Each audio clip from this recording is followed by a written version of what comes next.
another glorious day, my tea sippers, and you know what time it is. I hope you have all of your crumpets together because it's time to dish tea. And you're dishing tea, darlings, with Big Meat. Can't wait. It's time to dish tea with Big Meat. It's time to dish tea with Big Meat. It's time to dish tea with Big Meat. It's time to dish tea with Big Meat. Darling.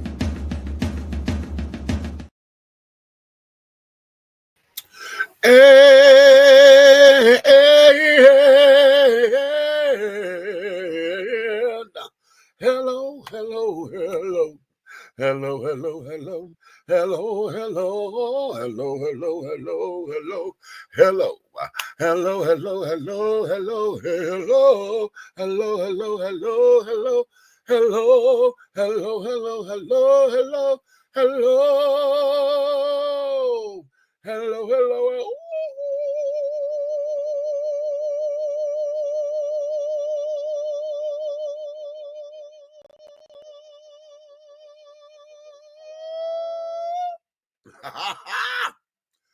What's going on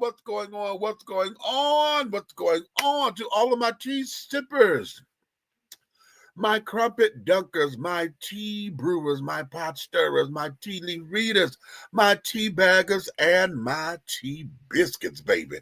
What's your tea? What is your tea, darling? It's another glorious day in the land, honey, in this new year. And I know you got all of your crumpets together because, darling, it's time to dish tea, and you are dishing tea, darlings, with Big Meat. What's going on? Yes, surprise. We haven't done a Sunday show in a while. I was going to come on yesterday, but child, I got a little discombobulated yesterday, and I was going to do, but then I talked myself out of it, you know. And I said no, and so Big Red and Vale and Minister LaVale and LaVale and whatever incarnation he's going to be today, we're going to get into that. Came by and he said, "You gonna go on today?" I said, "Oh, we can." And he said, "Okay, good. Let me go get settled." I said, "Okay, fabulous." And then it reminded me, I was talking with my nephew earlier today. And honey, we had a topic that came up, and I said, "Ooh, this will be lovely." So now we're going to get off into a couple of things and carrying on. So make sure y'all call all your good friends, honey, your Judies, and carrying on. Get your Judies, your guy friends, your gal pals, honey, your good girlfriends, and all of those kinds of things, child.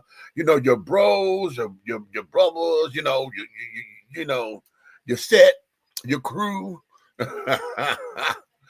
Get all the people, tell them to come on up in here because we're pretty great to have an interesting conversation, darling. Now let me bring in my co-host. What's up, baby?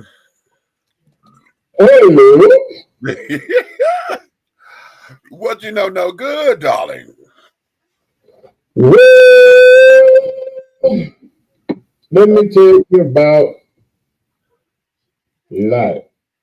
Okay. And I'm not talking about the R&B singer. Look, well, how about it? I have noticed a plethora of people going through hell and high water at the beginning of the 2025 marker. Yeah. Including myself. Everything is uphill, dropping my spirit downhill. Right. So I want to say to everybody that you're going to have to keep the faith. Okay. Because right now, it's one thing to trip over life, scrape your knee, get up, and keep it moving. It's another thing where life is coming in and it's dropping whole buildings on top of each and every person's situation. Say that. So I'm going to tell you all, just like this, dig your way out, but start within. Okay. Don't you know it? Start within yourself, because if you don't like snakes, there's probably one close to you. Oops. Now chew on that. Okay, and let me add to that, honey. Stop being a snake charmer. Exactly. Okay. If you don't like snakes, stop being a damn snake charmer. Aha. What he said. Okay. Yes, my darlings. Yes, my darlings. What's going on, Travado? Hey, baby, what's up? My darlings. Yes, my darling. Okay. Let me see. I'm multitasking, y'all. I got a whole, everybody trying to come in and this, that, and the other, and things and all of that. But we're going to get into today's topic. We had a couple of them for you today. But my allergies, so y'all know this time of the day I'm night, honey, my allergies want to just get in, and my nose is already big. And so I get to rub this girl like I'm finna rub her off. That ain't right. Okay. How about that Levette and Lavelle, honey? Come on up in here, fat. What's happening? What's happening? What's happening? Okay. Today, I'm going to ask this question, and I want you guys to understand something. What are you doing? Heads up. Y'all better share this. Y'all better call in, reach a friend, get them in right now, because I'm telling you right now, my mind ain't right. I'm in a space that probably will teach you something tonight. Okay. You better call a friend. Today's question: is tough love really tough love? Huh? Or my side of it is it an ulterior motive for bull? Ooh. Oh. Oh. Oh, I like where you took that. I like where you took that. Okay. I like where you took that. Fat, what you say?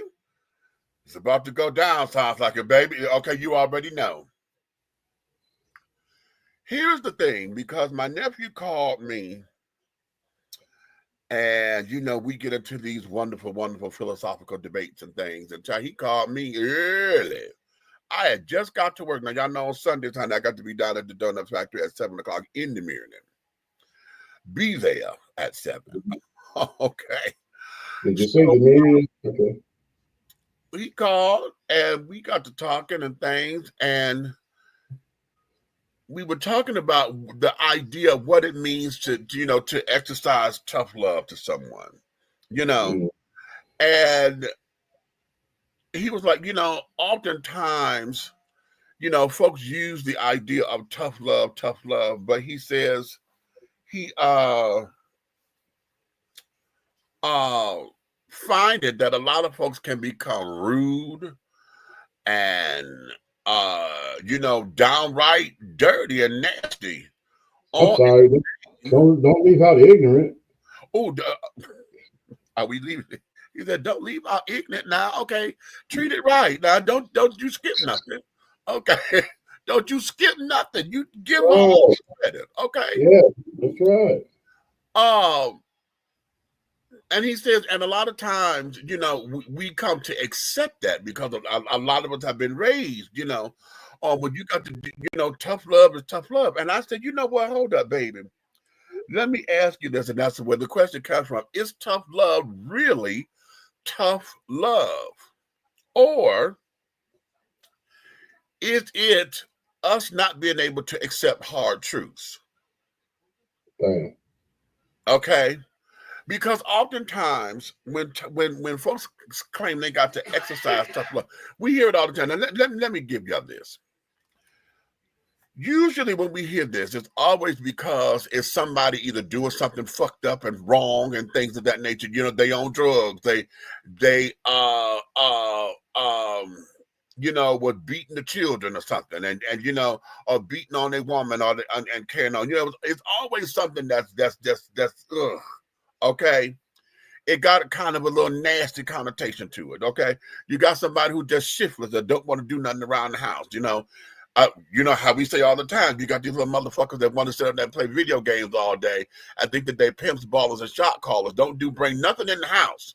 Okay, ain't working, ain't doing shit, but always got to run their mouth and tell you how to do and want to tell you how to run the house. Okay, and the children and things, and because they slinging good pipe on it, everything is okay.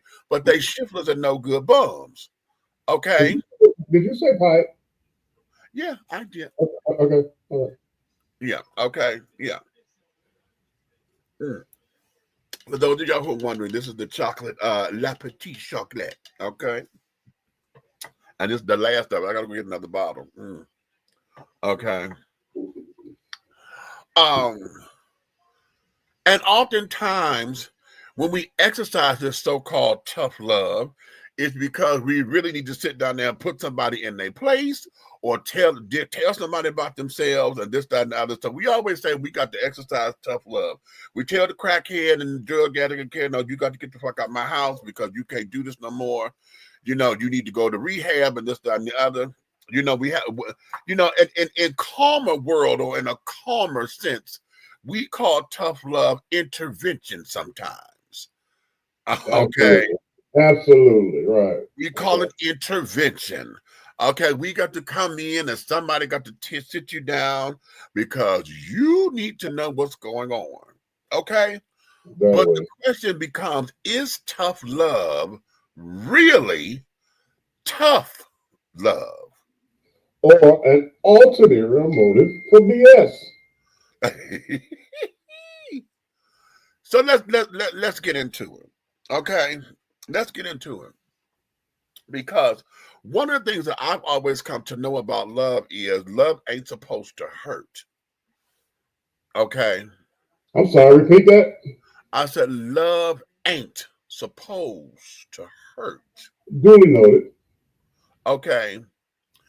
But at the same time of it not supposed to hurt, because we are human beings, honey, that emotion of hurt and pain gets in there because of how it comes across. We don't take stuff in the right context, or we take stuff out of context. Okay. We misinterpret some things, with the way maybe the tone of my voice, honey, have got you, on defense and in a click. Y'all know I am one who is real particular about tones. Okay, because it's not what you say, it's how you say it, right?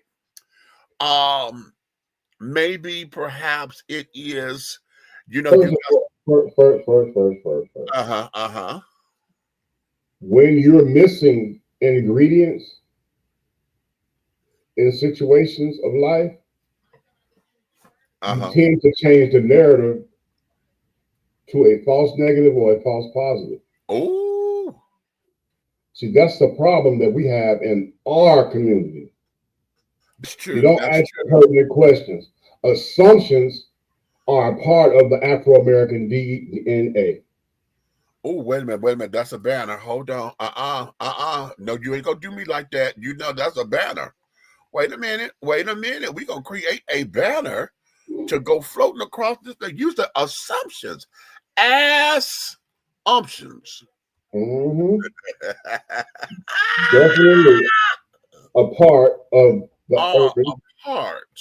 Yeah, that African American DNA. African American DNA. American DNA. Okay, come on, Dana.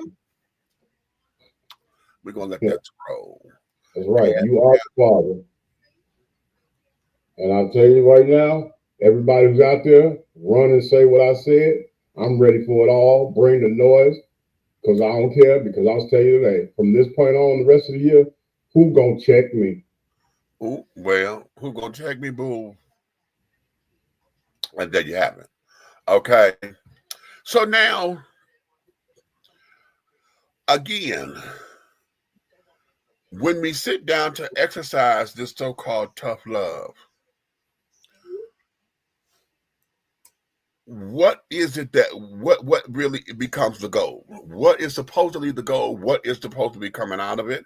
Like I said before, a lot of times we get misinterpreted and we get caught up because of tones. Okay, it's not what you say; it's how you say it.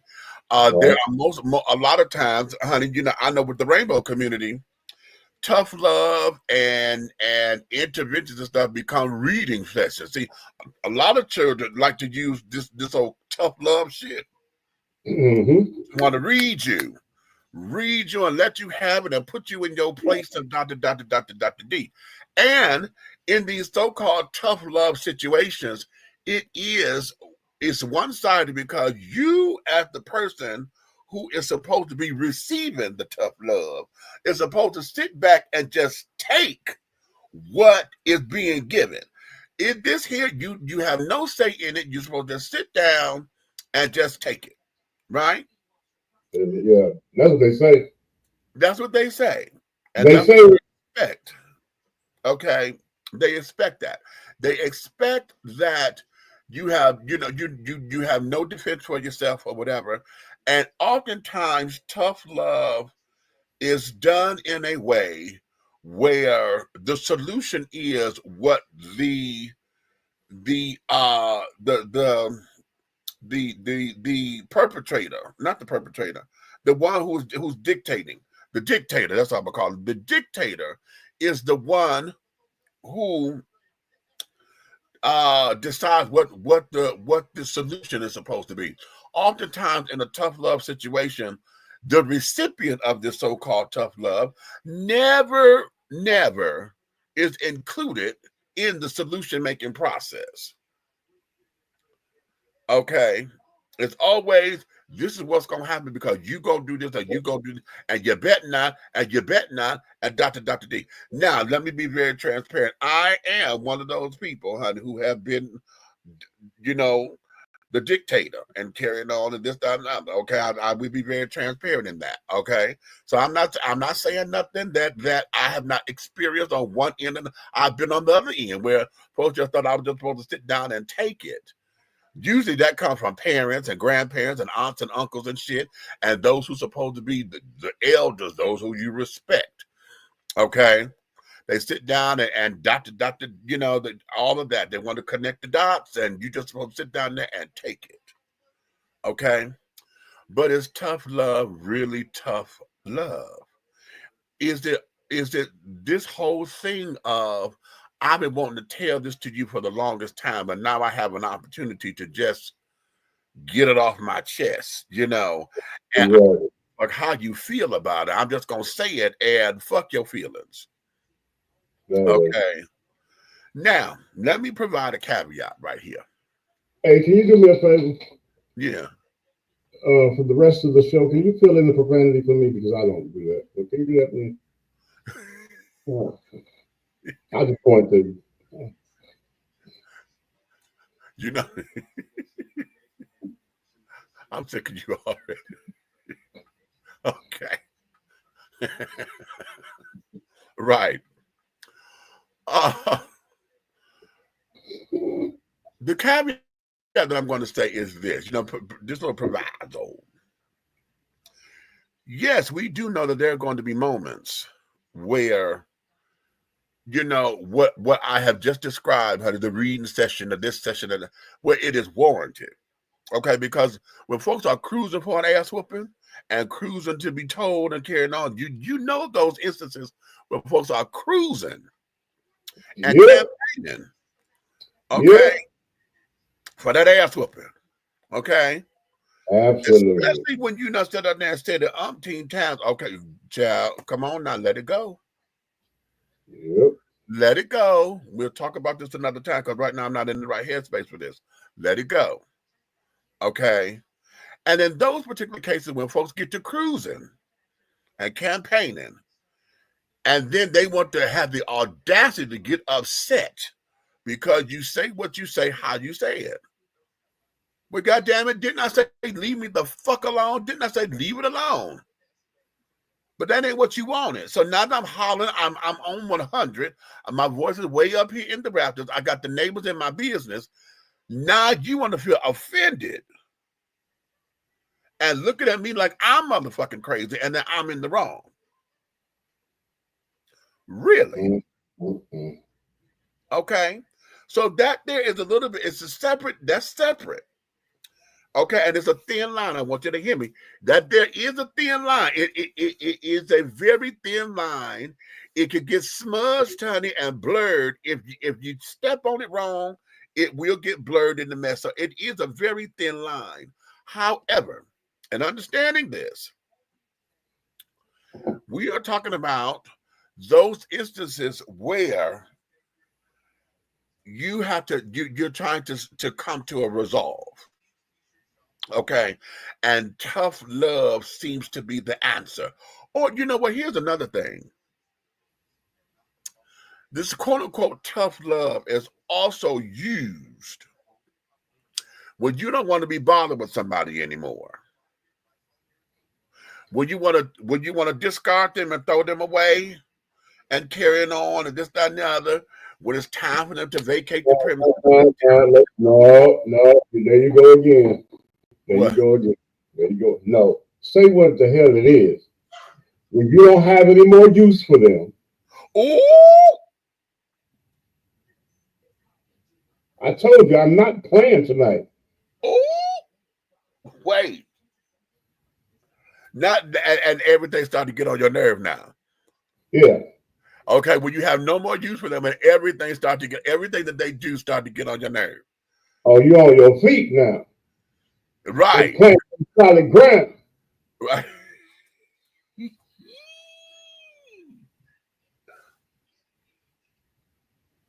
Mm-hmm. Niggas and flies, top of the list, the ones I can I'm gonna take a sip on that one because we hitting something right there. Oh yeah. A lot of us in the world are hitting something, and all of a sudden it's gone. We hitting something right there. When my use of you is over, when I have nothing, I feel that I can't get anything else out of you. Okay, you are dried up to me. Okay, there's nothing else. Now it is okay. Boom. I'm going to exercise this in tough love because man, that was fucked up, and this is this, and somebody needs to, you need to be put in your place, and blah blah blah blah. I'm coming at you because I love you, and yada yada yada. But until you get your act together, I can't be fucking with you no more. And see, we do all that, and then it becomes, wait a minute, where is this coming from? Well, and I'm sure you will agree with me on this. A lot of time, Raggedy Trash has opinions about Raggedy Trash. Oh, wait a minute. I can't look at you. I can't look at you.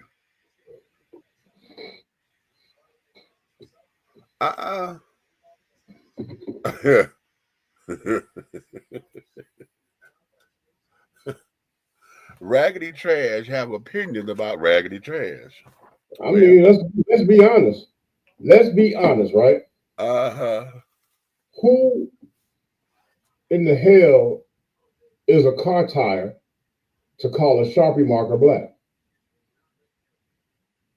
Well, not the car tire and the Sharpie marker. They both black. Right. So what are you saying? Right. Right. No, what you're doing is trying to put yourself in a position where you think there's going to be something to prosper. So therefore you get rid of what you think you're not going to be able to use, and you try to go to the area where you think you're going to be able to use another. Right. Well, also the setup, the come up and the setup. Yeah, that's what it is. But at the end of the day, you should do your homework, because sometimes what look like a loss ain't no loss. Well, here's the thing. When love is exercised correctly, okay, because as human beings, we all have to go through those times where I always refer to Iyanla and Oprah, okay? When they say when it's time to have the tough conversations. See, it's not tough love. What it is having tough conversations in love. Ooh. Always back to communication. Ooh, wait a minute. That's good. Wait a minute. Say that again. Wait a minute. I got to write that down. It's not tough love in action. It is having tough conversations in love. Yeah, that's right. Damn, that's good. That is so motherfucking good. And the sad thing about having tough conversations in love is you start to tiptoe on the top of the glass and nails, not just only not to hurt you, but you're trying to not to hurt others. Not to hurt others as well. Because I know this is going to be difficult. Listen, the same nephew that I was talking to today. All right. He and I, over the years, and this is my adoptive nephew, okay. My biological nieces and nephews, honey, I can talk to them the same, but it's a little different. Okay. Right. Yeah, it's a little different, but my adoptive nephews are carrying on. And my kids and all of that. I had to deal with them a little differently because we dealing with the rainbow spectrum, okay? Right. So I'm coming in dealing with already adults, all right? So they're coming in, they have their mindset and carrying on, they have their own personalities already. With my biological nieces and nephews, I've been knowing them since they were babies. So this, that, and the other, hell, it was a respect thing that they learned to have with me over the years, right? And then as they became adults, then I had to learn how to treat them as adults and not children. Okay. And so that became the dynamic for us. Now with my nephew, we have this thing to where I don't mind him being brutally honest. Okay. And God help me because that child there, okay, when that child is in her feelings, okay, and get to going. Okay, that bitch got a mouth that is lethal, honey. And I had to constantly remind myself, this is my baby. Okay, this is my baby. Okay, this is my baby, right? But at the same time of me saying that, I open up the floodgate and open up the lines of communication because I never want him to feel as though he had to tiptoe around anything with me. That right there, let me tell you something. An open floodgate of communication in the world of love and family, right, is a taught and learned behavior. Oh, say that. But if it's not exercised, right, in either one of the generations or either one of the people, you know what I'm saying? Like we come from times where you ain't supposed to talk about stuff. You're supposed to sweep it under the rug. Right. Don't ask, don't tell. What you don't know won't hurt you. Okay. All that stuff come from old school. Yeah. But that's a dangerous lesson when it comes to matters of the heart. Of course. Because mentally you thinking that's the way it is because that's the way you were brain trained. But your brain was not communicating with your heart when you talked that. Because had your brain been communicating with your heart when you was taught that learned behavior, then people wouldn't be in the predicaments of trying to protect somebody else's heart by not telling them something or telling a half lie or leaving words out. You know what I'm saying? Like I tell people all the time, you give me a whole sentence, but if you left one word out trying to doggone not upset me, you lied. Right. Lie by omission. Lie by omission, honey. Right. Is what a lot of folks end up, we find ourselves there because you're trying to protect something. You're trying to have favor. You're trying not to look bad. You are trying not to. Most of the time is you don't want to have to face the heat or be in the line of fire. You don't want to get your ass raked across the coals. So you sit down here and give me half a truth. Okay, you'll sit down and you would give me your side of the story only. Okay, And how many times have we been there where folks want to tell a story and they only tell their side of the story and they always make it look like they're the victim? exactly, and Okay, that's why I tell, and I want to share this with black. I want to share this with black men of America, okay, right? Don't put yourself in a position of victimization when accountability is yours in that situation. how about it?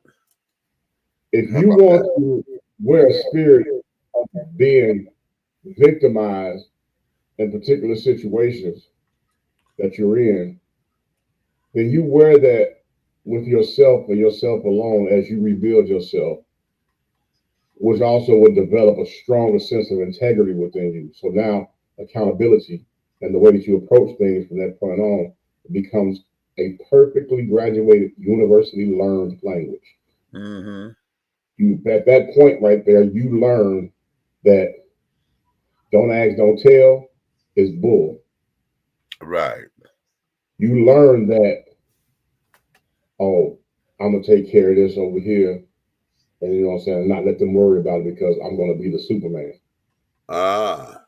You know what I'm saying? I'm gonna be the Superman. I'm gonna be man enough to clean up my own mess.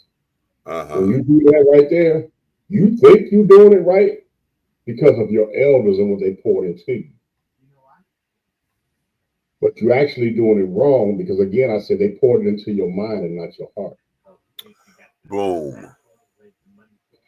Boom. Okay. Okay. Okay. Okay. Here we go. Let's talk tough love. Let's talk and let's go there. Right where I was Because about.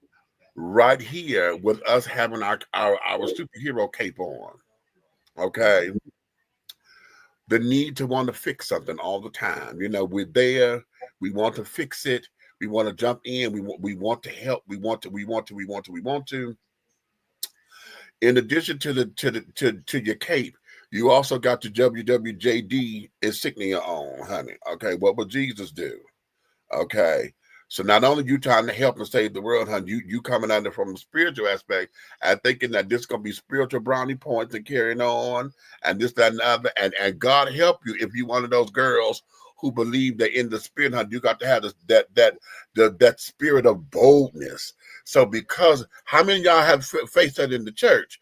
Where in that spirit of boldness, honey, the church will sit there and tell you that the spirit does stay at this, and they come at you sideways because they say some fucked up shit. Okay. They say some fucked up shit in the name of the spirit done led me and the spirit done told me. That don't happen. Okay. That don't happen. No, that don't happen. Okay. Wait a minute. Okay. Where you see on the time where these little so-called get real pastors and carrying on will sit down there and call you sissies and faggots and carrying on from the pulpit. Okay. That's a sissy spirit up in here. Okay. God ain't no punk. God didn't make faggots. Okay. How was that? And then you try to tell me that that's love. Oh, yeah, we're going to exercise tough love up in here because the spirit is moving. Mm-hmm. The only spirit that's moving is Jezebel. Oh, not the spirit of Jezebel. Not, I call that the blanket spirit because it covers a whole lot of different demons. not the blanket spirit. Exactly. Okay. The spirit of jealousy, envy. Right. Okay. And so a lot of times in the name of love and folks come at this with tough love and feel as though they got here's it. I got to be tough with you because I love you. Okay. How many times have we had that with fathers? Okay. Fathers who sit up there with your boys, you know, you want your boys to be this way. So you sit down there and your way of communicating with your sons to be tough or whatever, you sock him in his goddamn chest all the time because you need to toughen up. Okay. I need you to understand. I don't need no punks. Oh, that was Larry Adams. But Okay. you know that's where we came from. I know. Oh, what I tell you, that's Larry Adams. That's my daddy. But Okay. again, but again, that was mental. It was not emotional. It was not teachings of the heart. It was not the training of what you're supposed to do to not be eradicated emotionally. It was all about the mental mindset that you're supposed to be, or what they say you're supposed to be. What you exactly. So at the end of the day, a lot of us, you know what I'm saying, on the heterosexual side of the world is raising children. When we're raising young men, we find ourselves repeating what our fathers It's the did. pattern. Yeah. You It's bust you in the chest. listen. That day, we've had this discussion before when we talk about what it is about being male, being born male. Trans men, I'm going to exclude you from this for a minute. Being born male in this country, in this world, okay, has a whole different book of operations because we got so many damn unspoken rules. It's ridiculous. Okay. About what it is to maintain our masculinity. So what we saw was, and we get this all the time. Listen, we just had this discussion the other day. How many of us still hold as a father figure, a fictional character? We still hold James Evans Sr. as America's dad. He's a fucking fictional character. But in black households, James Evans Sr. is the epitome of what a daddy's supposed to be. A father. Okay, a fictional character. Okay, so now when we have fathers who come through the trenches and carrying on, my daddy's daddy taught him this, and so now we talking about what we call generational curses. I really don't like using that term, but I'm gonna use it for today. That's real, boy. That is real. When we sit down here and talk about this whole what it is that we end up repeating the pattern. If my great grandfather taught my great grandfather, then my great grandfather taught my grandfather, and my grandfather taught my daddy, and then my daddy taught me. Okay, all we know is that this is supposedly the right thing to do until it's called a generational curse because nobody broke the chain of events that you just said. And there you have it. Nobody broke the chain of events. Nobody stopped the shit. Nobody sit down there and said, you know what, here is what this is. It needs to stop here. I see what this is because it's a pattern. Curse pattern, what is a pattern here that says, how many of us, when we look at our families, how many of us have, we say it a lot in death where you got the family crest and trust funds and this, that, and the other. It works well there. But then when we sit down and break this shit down into everywhere else to where we have family dynamics, how many of us live by last names because you are Taylor, you are Smith. The Smiths don't do this. That kind of thing. Okay. And we put ourselves up under those kind of pressures, which is why when it comes down to tough love, now we got to put you on because you're going against the brand. Mm-hmm. Okay, wait a minute, Elder Clark. Wait a minute, this is my elders up in here. Wait a minute, let me go. Let me. Elders is the Bible is full of characters that are purposely demonized to control people. Yes, Lord. Okay, the heterosexual models are often misused. Exactly. Okay, biblical characters are fictional. The curse is ignorance that is continually being taught. Okay. The Bible speaks the truth. Okay. So here we are in this thing where now we are expanding this because I happen to accept that a lot of time we give folks who ignorantly go into stuff and you teach it what you just said earlier. If you're not telling the whole story, how many of us take these same Bible scriptures, honey, and you don't start at Revelations 1:1. You give me Revelations 1:2a. That's what you want to start telling me a scripture. You ain't giving me the before or after or nothing. Ain't telling me. And so then it becomes that we can take this and go all over the place and carry on. And not just the Bible, but we do this with all kinds of teachings, all kinds of books. Can you solve this riddle? Huh? Can you solve this riddle of life? I'm going to tell you something. I want you to intellectually respond. Wait a minute. Pause. Say that again because you computerized. I want to make sure you get that out. Say that again. Can you hear me? Yeah. I'm going to give you a riddle of life. All right? Uh-huh. I want you to pay attention. You want me to walk like and talk like the teachings of the Bible, but you want me to do them in the way that you have interpreted. Make me hit you. Don't you make me come to... But you want me to do them in the way that you interpreted it. Okay? First point. But here it is. Don't tell me in the Bible that lying is a sin and it's a practice of deception, and you use the same practice to make a gain in the church.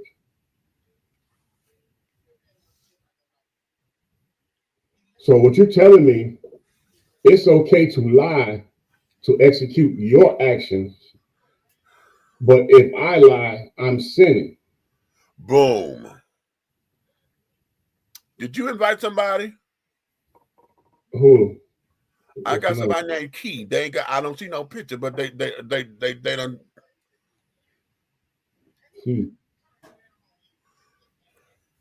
I don't know who. Hold on. Key, who are you? Because I don't know who you are. And it's got to be somebody we know because I only sent the link to certain people. Wait a minute, private chat. Hey, Mook. Mook, what's up? What's up? The Bible is a book of human thought. Some are true, yet not absolute. Not absolute. There you go. Okay. That's it. But my thing is this, but then guess what you'll do? You will stomp your feet and shout from the pulpit, which is mentioned in the word. Light and dark can't go together. Then why is it okay for you to lie to make a gain or execute what you got going on in the church? Exactly. Because you're the light and your lie is the dark, and they're working hand in hand. Boom. Boom. Yes, speak the truth. Okay, that's what we're doing today, baby. Okay, life is a book, and our living experiences reveal what's true. You know what, Elder? You gonna make me jump? Okay, you gonna make me holler. Now you know I like to run. Okay, you know I like to run, honey. Okay. Listen. What we have here is oh,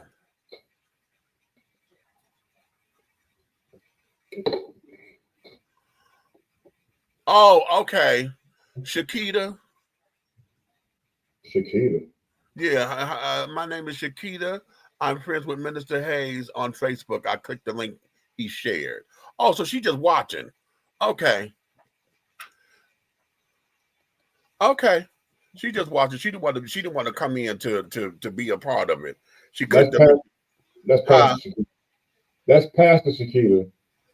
Oh, okay. One of the realists. One of the doggone people that I definitely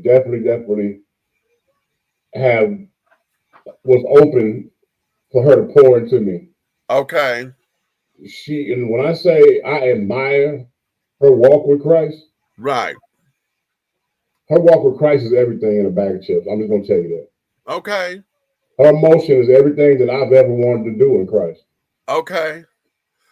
Here is something. Let me go here because I'm gonna tie this into tough love. Okay. Because is tough love really tough love? Okay. Here's something that I've always said. Hey, Nikki. Okay, Nick, she's I'm in the audience for now. Okay, baby. Let me put her comment up here so everybody see it, so everybody can see. Okay, that she got her ears on. One of the things that I love saying to folks is that the Christ consciousness, Jesus is his name, Christ was his title. Correct. Not his last name. He was Jesus the Christ. Okay. Okay. Right. And that's exactly what we're getting at, Elder. Who defines tough love? Exactly. Okay. Those that are hurt by it, Elder. And oftentimes when we who are believers and followers of what the Christ consciousness is, of wanting to do the work, going out there and doing the work that is required to be of service to one another in love, okay, in love, recognizing that not everybody wants to be loved, and that's oftentimes this so-called tough love is reactionary, okay, by folks who don't want to accept love. Okay, it's reactionary to folks or to folks who try to administer tough love. It is a reaction to not being able to understand you in your walk where you are. You understand? Okay, so because I have a disagreement with it, or how I think you should be living your life, and et cetera, then it becomes, oh, I got to put correction into it. Okay, and then I got to do it harshly because X, Y, and Z. You know what I'm saying? And so oftentimes we end up dealing with tough love in that regard because now it becomes opinionated. Right. See, based on my opinion, okay, of what I believe you should be about, and based on my belief and my understanding, you already got it. Look in your messenger, Nick. Okay, first of all, shoots and ladders. Okay. Okay, let's keep it 100. Shoots and ladders. Right. You got shoots that are interpretations, and you got ladders that are opinions of life. Okay. Okay. You either climbing the ladder or you coming down off the ladder. That's right. That's right. Either way it goes, you headed in a direction for the next move. Mm-hmm. And I tell people all the time, if you know, ooh, damn, that's good. Person, if you know a person, see that Jesus, the Master Teacher, taught us awareness is available to all, and become what we. You know what? That's we real. Become what we believe. Right That's there. Real. But I want to ask you something, Meeks, personally. How Go about ahead. Do you believe in Christ? Do I believe? Yes, I believe in Christ. Yes. So let me ask you this: if you believe in Christ, do you interpret it to be conform or compromise to your lifestyle, or compromise to your opinions, or do you interpret the Word of God to make it fit on the reality of what you see out of your eyes in this world? But you know what? Now that's a very good question. My consciousness has developed over time because with my church experience, or my quote unquote Christian experience, and I okay, let me continue because I put Christian in quotes often. I come to gamut. Okay. I started out I started going to church with my grandmama, my great aunt to carry. Aunt Ruth was my Sunday school teacher, and on this and another. So I come up very traditionally in the Baptist church. Okay. We all have. Right? Okay. So because of that, I come up, believing the regurgitated interpretation that I got from my grandmother's pastor, and then the pastor, that was before him in the church when they would come and this, that, and the other. So as I started to seek God for myself and understand, what God means to me, because you always hear the song, you can't tell it, let me tell it what the Lord has done for me. Okay, so we used to sing that all the time, and so Then I used to hear all the time, it ain't mama's God, it ain't daddy's God, honey, it ain't grandmama's God, honey. I have to have relationship, right? Well, that's everybody. Everybody has their own personal, intimate relationship with Christ. Exactly. And I've said, you heard me say that more than one occasion. And this is why you can't tell nobody about their relationship. Exactly, because you can listen, especially as I live my life. See, one of the things that for those who believe in the Christ consciousness, God, Jesus, Allah, Buddha, whatever name you're going to give it, or not, because for the atheist and the agnostic who don't believe the way that we do, who believe in their inner self and believe that I'm the one who did the work and I did this and I did that, for those who do all that, I had to come to the awareness that everything about that becomes individual. It's subjective. Because just because I believe it don't mean that somebody else is supposed to. Okay. You know why I don't worry about that? You know why that right there? You know why I don't worry about that? I don't worry about that because I know in my heart that when he come back, atheist, Christian, Baptist, Buddha, Satan himself, every knee gonna bow. Okay. Every knee. You're not gonna you know what? Don't ever, I don't like people to ever, and this is not towards this show or the people here, but don't ever tell me who I am in Christ. I know the beginning who I was in the world and the mistakes that I've made, and I'm beating myself and cutting my own throat for it. But don't ever tell me who I am in Christ, because I love him first before anything ever come out of my mouth or the breath that hit my face as soon as I wake up. And in that same spirit, because right there, again, because it becomes subjective, that there can't nobody tell you about that, because that there is what you know. It's mine. And your experience and carrying on has dictated that to you. Everybody else, I like what Pastor just said, what Bishop just said here, that is Christ for them. Different name, yet same concept. Exactly. So what ends up happening, I had to do that here in the house. I had an atheist. Ooh, boy. I had an atheist, and I had hey, I miss Little Meech. Little Meech, oh my God, that was my baby, my sister. When Little Meech used to stay here, they were sitting side by side, right?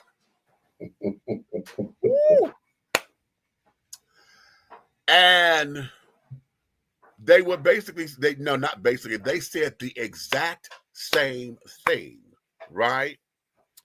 But Meech got offended because Lord have mercy.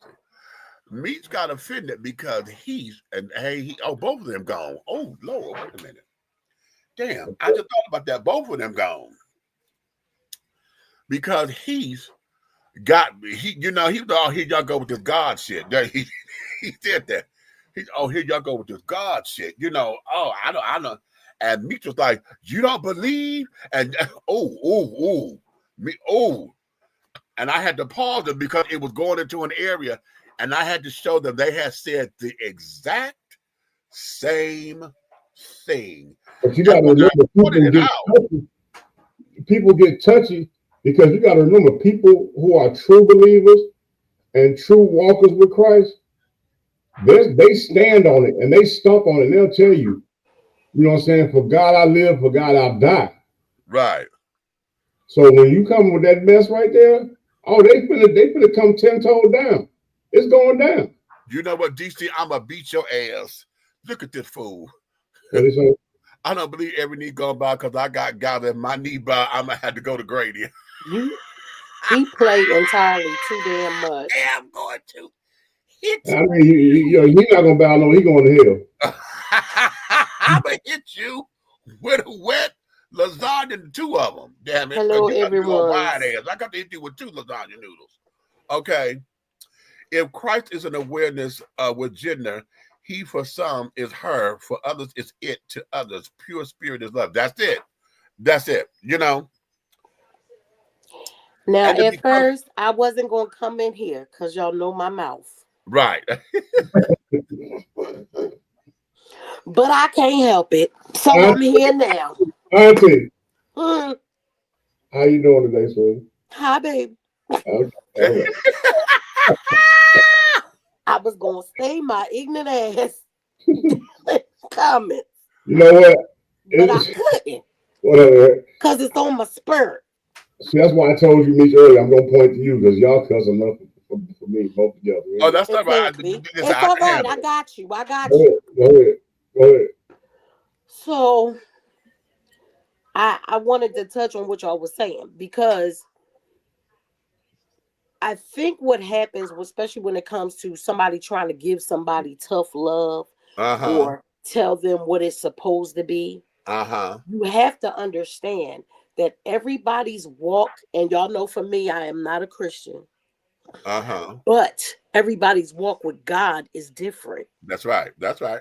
So you can't tell me what my walk is supposed to be because I Ooh. have common sense Right. and I know right and wrong and I know what spirit talks into me, Mm-hmm. right?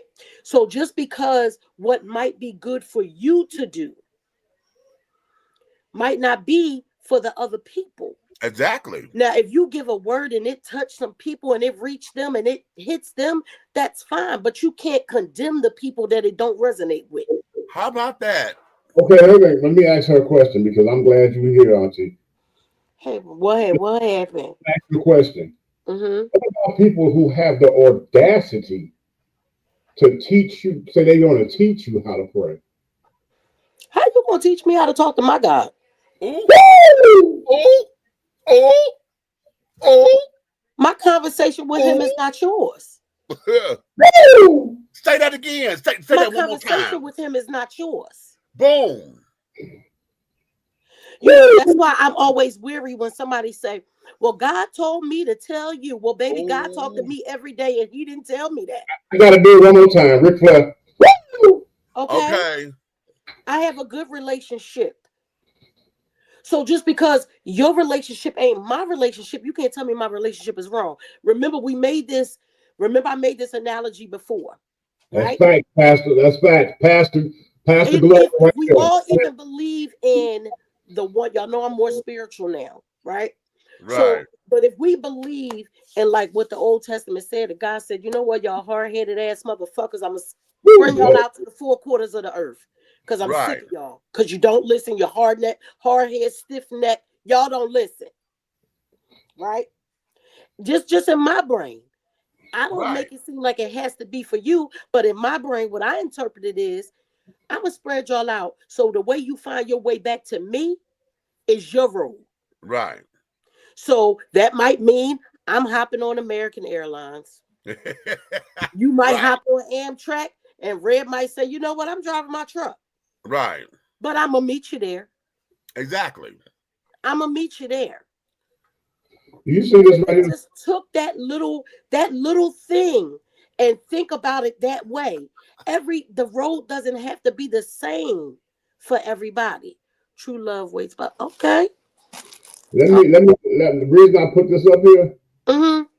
is because this is not only for Christians, it is an NIV Bible, but the way that it's translated, it's for every person if you can read, Wow. you can read, you know what I'm saying? And when I say it will give you what you need Leave instead that of comment up, Meech. having to ask questions. Yeah.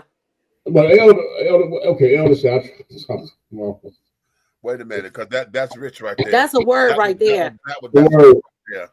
I tried to talk to him as I was taught. Almost missed my blessing because she was there and I was looking for him. Come on. Woo! Because if they tell you that God is in you, what I see in the mirror is going to reflect for me. You understand what See, I'm saying? I have right. to see that divine feminine when I look in the mirror. Exactly. And Exactly. I don't need no biblical script to go in my prayer closet and talk to my God. I don't need Exactly. a script. Because what we all have to agree on is all those books was written by man. Right. Baby, somebody told me the other day. They said, Auntie, we was in our break room. Baby, our break Uh-huh. room is our safe space, okay? Okay. We get in Okay. there and we have counseling sessions, words, like we got a pastor in there too. And she said, Auntie, I want you to go to Psalms, I think it was 110. She said, but don't read it out loud. Please don't read it out loud. Mm. Because remember how powerful our words are. Now, y'all just go, I mean, if you have a chance, look it up. Don't read it out loud because our words are power. But we got to understand that sometimes, because everything in that book ain't all peaches and cream and love and joy. Exactly. Well. Okay. So, you know, I don't like when they try, oh, but you gotta go by the word. And God's word never changes. Yes, it does. Yeah. Because Say that. if it didn't change, it wouldn't have went from the law to what's the New Testament under grace? So don't tell me he don't change. If it didn't change, there would be no damn growth. Come on. Listen. Everybody is Do today. you know 2025? The main objective in the Christian church throughout the entire world is growth. Right. This year, growth is the guide and the goal. And see, remember we talked about this before too, Meech, when I said I could respect a pastor, imam, rabbi, anybody. If we all just came together, because everybody did it as what we were taught and didn't take their own interpretations, like the Elder said.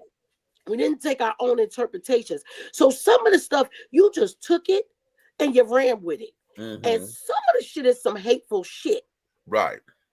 Okay. So you got to read any text that you need to read to get you closer to God. You got to read it for you and see what you get out of it. Not because you go to church on Sunday or go to the mosque on Friday or go to the temple on Saturday. You got to read and get what you need to read out of it, not what somebody else is telling you. Because like we said, your word is not my word. My conversation is not your conversation. So we could be reading the same scripture, and what is meant for me to get out of it might not be what is meant for you to get out of it. Exactly. Exactly.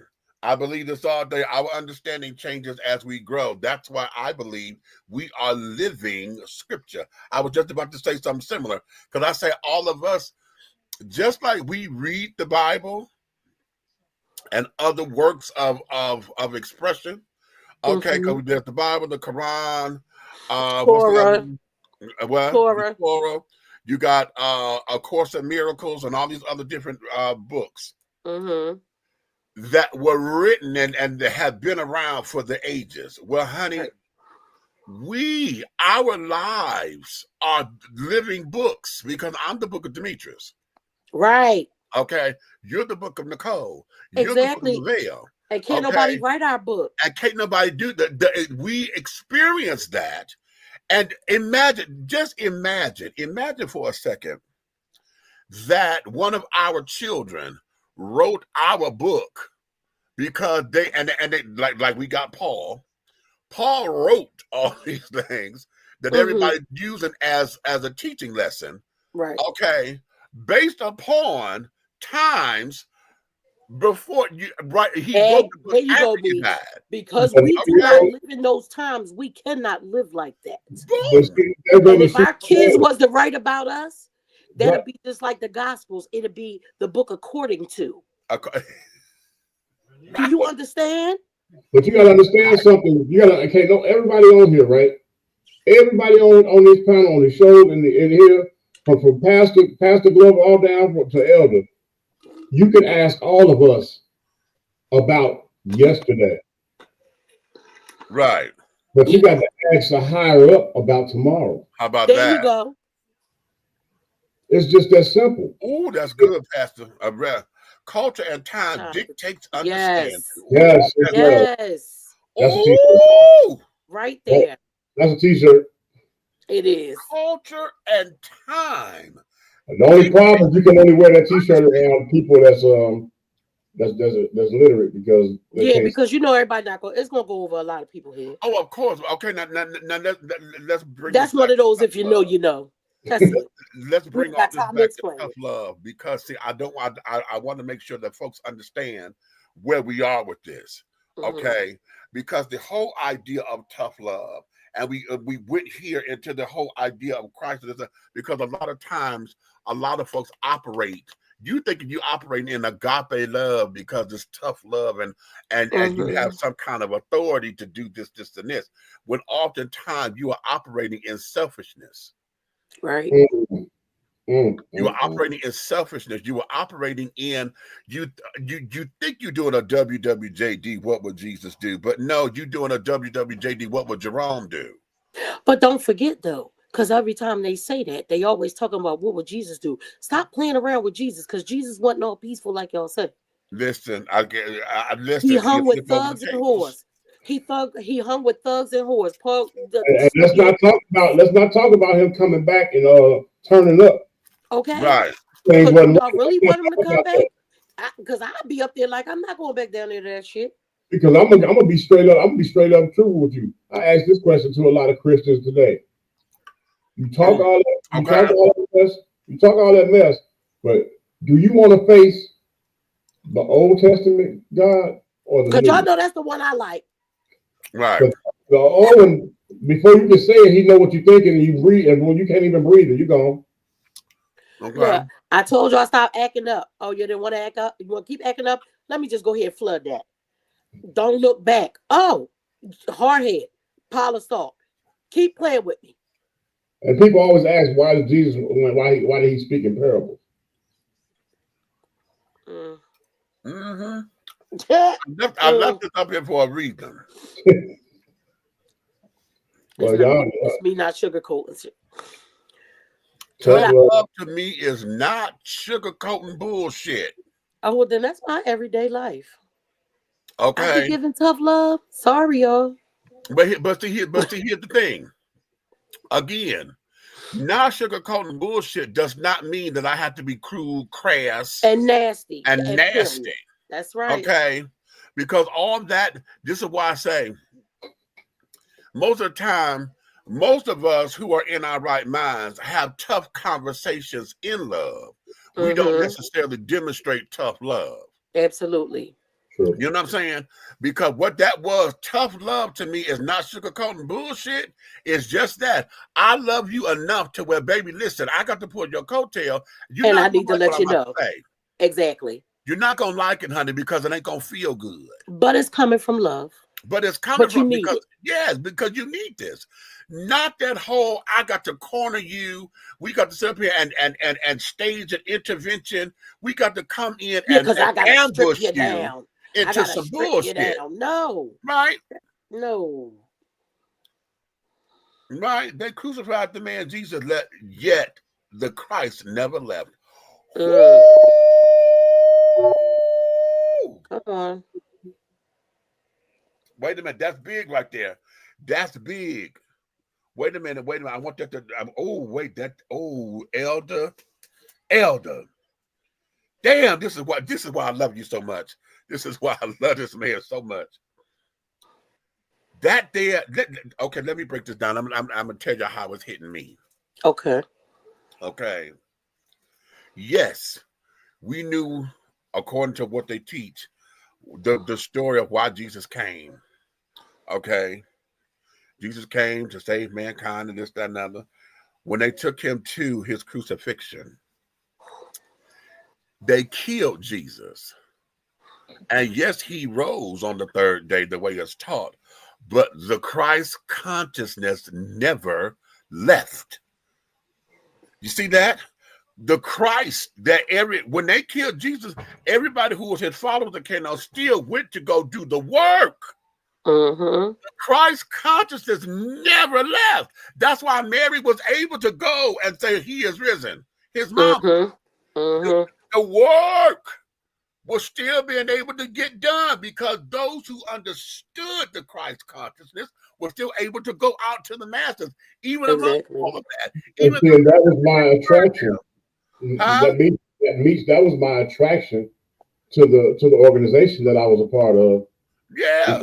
The name, because guess what? It wasn't the Jesus way, it wasn't the God's way. It was Christ's way, because Christ's way of life never left us. It has never left us by the wayside. It has always been. And when you walk in the way of Christ, then you're doing it right. There's no other way but Christ's way. Right. And, Okay. and I admire that whole statement. I admire that statement. You know what I'm saying? But That never left. And the that foundation of the organization is something that I hold dear. rich. And we got to think about the part where Christ was out there trying to save souls, right? Right. So the souls wasn't already saved. Boom. But wait a minute. Hold on. That's what they try to tell us, that he was out there to save souls. No. Christ was out there to lead folks into a better life, not necessarily save them. His assignment about saving them didn't come until after his death. Okay. Okay, his death was about saving the souls, to save mankind. While he was there to be an example, to show a better way of life. But that's what I'm saying. That was everyday people.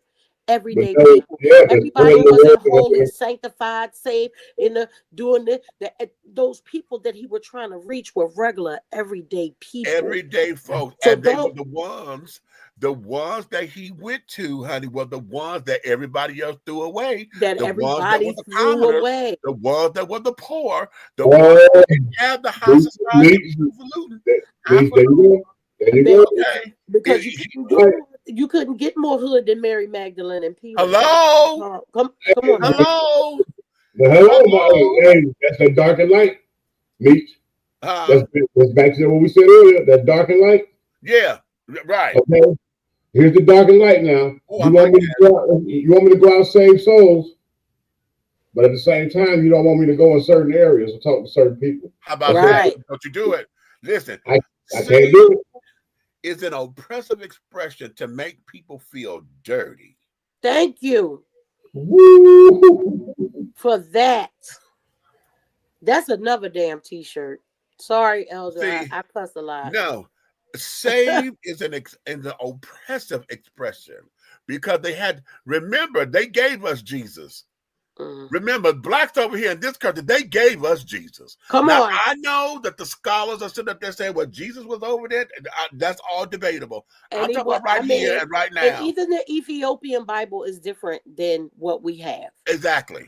Okay. So because you could tell this is a very patriarchy thing, because there's also a book of Mary Magdalene, but we don't never get to see it. But it is in Ethiopia. Wait, here's your response, nigga. You said you cuss a lot. He said, so do I. Okay, thank you. All right. I don't want to, I cuss a lot, but I try not to be so disrespectful. Okay. But but it comes. And I love when they love to say people who lack intelligence cuss a lot. And what I say, y'all, that BFA and that MBA of mine says different. Okay. The idea that... What did I tell you? Graduated from the University of WTF. Okay. Yeah, because I can have a doctorate on my own. The idea that a PhD, honey. Okay. The idea that tough love has to be tough. We need to re-examine that. Again, I'm going to make sure that I put in my vocabulary how I say this is having tough conversations in love. Again, I like to reference Iyanla and Oprah because I thought that was beautiful, beautiful, beautiful, beautiful, beautiful television. Okay, you couldn't get no realer than that. You couldn't get no realer than that, honey. It was 11 years that them girls didn't talk. Right. Until that Oprah episode, honey, where they come together and had to have that difficult conversation, that hard conversation. Okay. And I swear to you, had it not been for the fact that they was on television, I know they'd have called each other a bunch of bitches.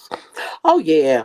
Okay, because Oprah was on the brink of it. Oprah was on the brink because she almost said, bitch, wait a minute. I gave you the stage. I walked off of my stage and gave you the stage. How the hell you think I didn't like you? And y'all had to say, listen, no, I want you to hear me. I thought you wanted the work, not me.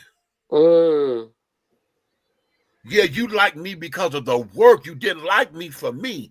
And when Oprah said, oh, I got it. Right? Mm-hmm. That still works for me. That section right there works for me. I think the biggest part of all of that, when they were going back and forth, was that statement right there. Mm-hmm. She said, "I didn't think you liked me." She said, "What do you mean?" And all of that, and that what I just said. That was the aha moment of all that 2 hour, the 2-part show. Mm. You understand? Yeah, because Because she had to say something that was gonna make that light bulb go off, and she did. boom, because now it became okay, right, okay.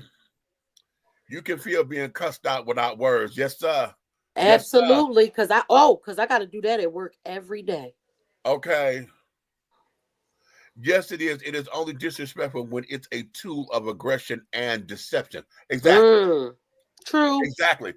Exactly. Because that's what, and that's, I think that's the biggest point that I'm trying to make about, is tough love really tough love? Because Mm-hmm. I think we end up adulterating it out, in the idea of being aggressive and wanting to be deceitful and things. We want to get folks in their low self or whatever, kick a man when they down, Mm-hmm. and all of those things, all in the name of, oh, I'm trying to help you kind of thing. Right. We do all of these things all supposedly in the name of love, but it's really not love at all. It is more so about redemption or retribution. I think that's Oh, retribution. Damn, retribution. Mm. that's good. Because let's look at that. Most of the time, when folks want to sit down here, what they got at their wits' end. They mad, they pissed off, Mm-hmm. and this, that, and the other. And anytime they start to spew a lot of that aggression and that hatefulness and carrying on, it becomes, because now I'm at a point where I'm at my wits' end. I don't know what to do with you, and it becomes that. And a lot of that hatred that starts to spew out of their mouth is retribution. I want to Mm-hmm. get back at you for upsetting my home, for dot to D, or whatever I feel you done done wrong. It's retribution. That ain't tough love. And let me tell y'all something. A few weeks ago, you know that nephew of y'all's, the youngest one. He's home, by the way. Oh, Uh, really? hmm So, like, he takes me through and through. He Okay. takes me through. And I decided this time. So, I'm just going to ask God to take this off of me, because I'm not going to walk around bitter, Right. mad at you, mad at her, mad at whatever the situation is. I had to go into a place where I asked for the burden part of it, to be lifted off of me, Oh, right? that's good. That's good. That's Because good. I'm not asking for, the ancestors and God to take him away from me. I just want this burden off of me. I promise y'all, I took a spiritual bath, and I prayed and I prayed and I prayed. And from that moment, it's been about a good 6 weeks. Nothing he has said has been able to affect me, Good. and Because, good or bad. You know what I'm saying? right, here's He what this called one is, night. baby. He called one night, y'all, and I started to call y'all, but I said, you know what? I got this. I got this. I don't even need my brothers for this. Called. He said, oh my God, hell is real. The hellfire is real, Mom. It's real. I said, what the hell wrong with you? Uh-huh. He had a terrible nightmare where he was in the pits. Oh, wow.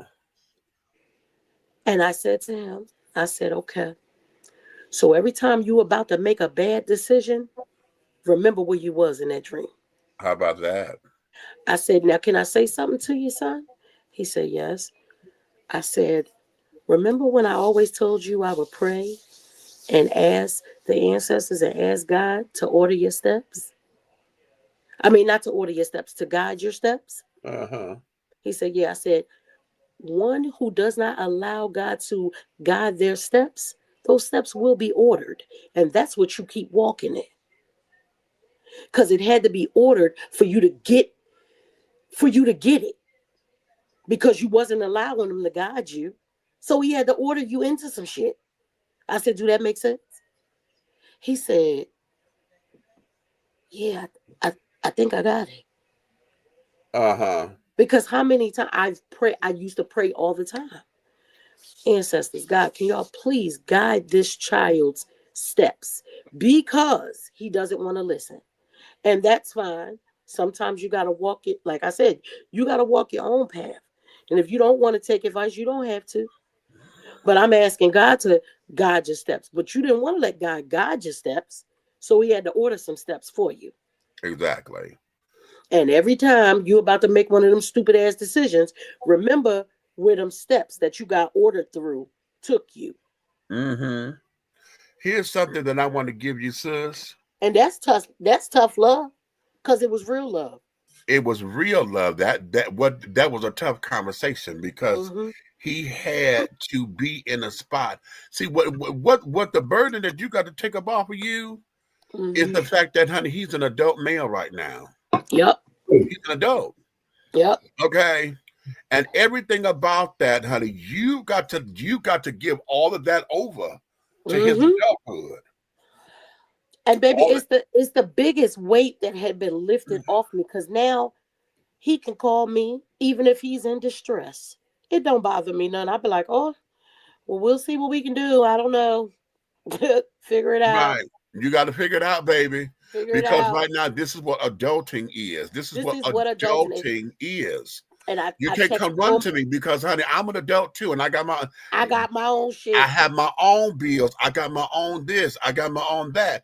And every time I I flip was my so world, all busy. those times I flip my world upside down to try to help with your world, my world got even more messed up, and you wasn't there.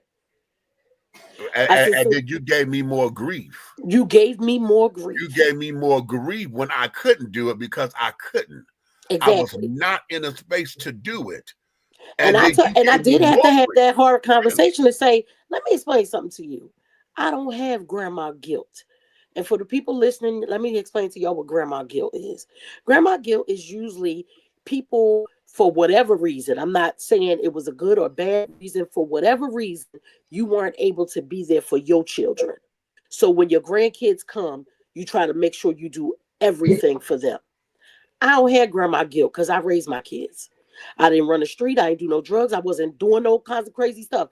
I was either at work or with my kids. And that's it.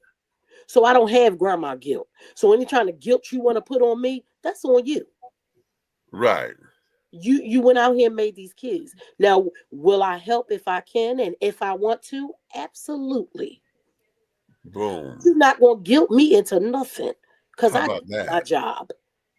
How about that? How about that? Shout out to all the non-enablers in the world. Okay. Please, you know what I'm saying? Right. And it just is what it is. You know, and do I love my grandkids to death? Absolutely. But you're not going to guilt me into it. Good night, Elder. Thank you. Good night. Thank you so much. So those are, like you said, that was a tough conversation, but it was real love. A tough conversation in love. That's what it is. See, here, a lot of this,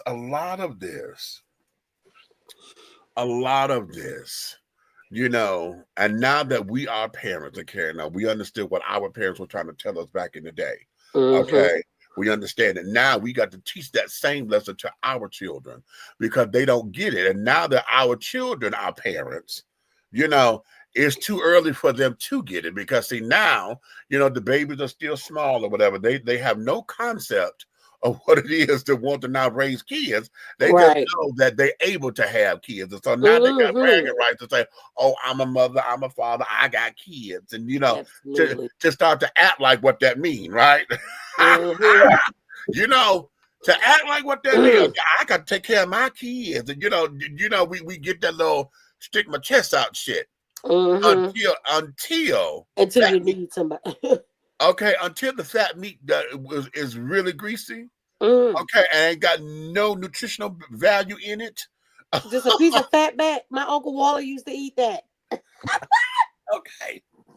I used to be like, what is that? Yes. And then we, you know, now we have to teach those lessons and teach those lessons and teach those lessons and teach those lessons until they get it. Because again, tough conversations, tough situations in love, because a tough situation becomes, I cannot help you like I want to, baby.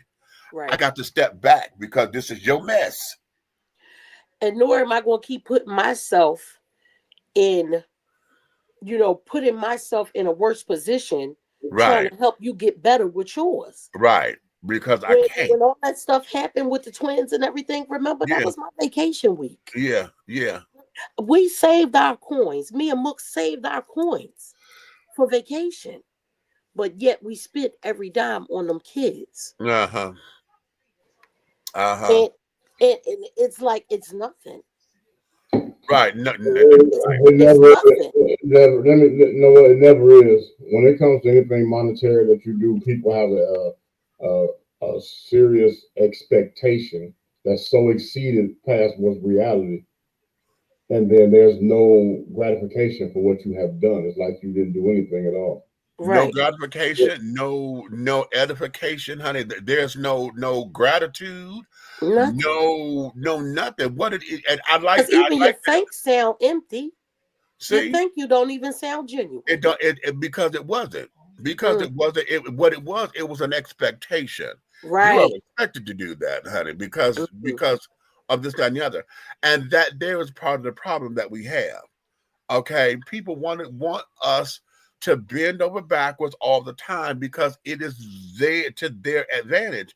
And when Mhm. the shoe was on the other foot, and I need to come to you, Right. I can't come to you the same way you come to me wanting At $20 all. here, $20 there. Every time I turn At a all. goddamn round, you want 20 motherfucking dollars. Okay.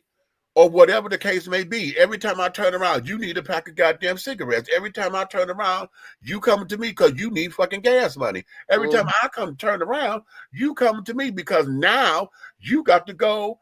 Oh my God, I got to go and get this done and get that done. I need my paperwork or whatever. Oh, it's always you coming to me. Now the Mhm. shoe is on the other foot. Now, And right, I Mhm. got to right come to there, you. I right can't there. come to you because I know you didn't have it in the When you first go place. to them, Right. when you go to them, this is an excellent segue. When you go to them, they ain't got it, but they pick up the phone and call somebody else and say this nigga begging. Ooh, I'm glad I'm already off the camera because I'd have had to cut off. Which is an excellent segue to the second part of the show. Come on. Do we talk too much? Mm. Do we talk too damn much? How did I word that? Wait a minute. I worded it a certain way. Hold on. I forgot how I worded that. Let me go up in here and look at the thing. Is that what the second part of the show about? Uh-huh. Okay. Because if you look at even on my page, I got a post too. It just said tonight on Dish and Tea. Do people talk too much when it's not their business? Let's talk. Ooh. Okay. I wrote it. I said, Black folks talk too much. Well, shutting up is most important and not the why you feel you need to be talking. That Mm. mic drop.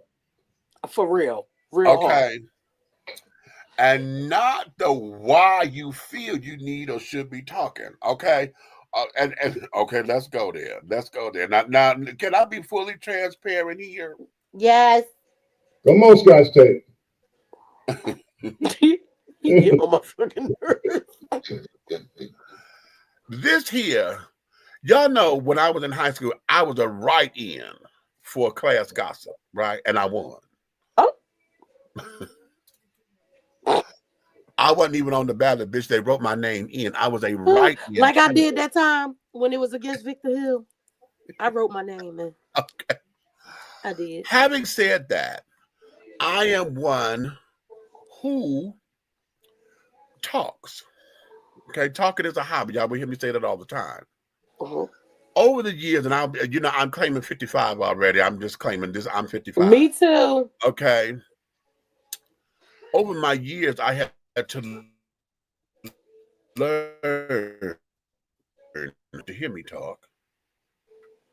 Number two, that doesn't mean that all the information that I have need to be somebody else's teacup. Yeah, I want the tea. This is dishing tea with Big Meats, but I had to understand, honey, and especially when I started doing ministry work. When I got into I was studying to be a deacon in my church, where Elder Claude was a part of the organization. That's how I met him. I was a part of the diaconate, and in that we had to learn confidence. Okay, and that when folks come to you to talk, they're coming to you in confidence, honey. They're not expecting us to get back out to somewhere because they trust you to hold. Right. They trust you to be a sounding board. They trust you to be this, that, and the other. And I had to really hone in on those things because I'm a free spirit when I talk. And I'm now, well, my brother, honey, who, yeah, I, I think that now has dissolved. You sound like Lance Allen.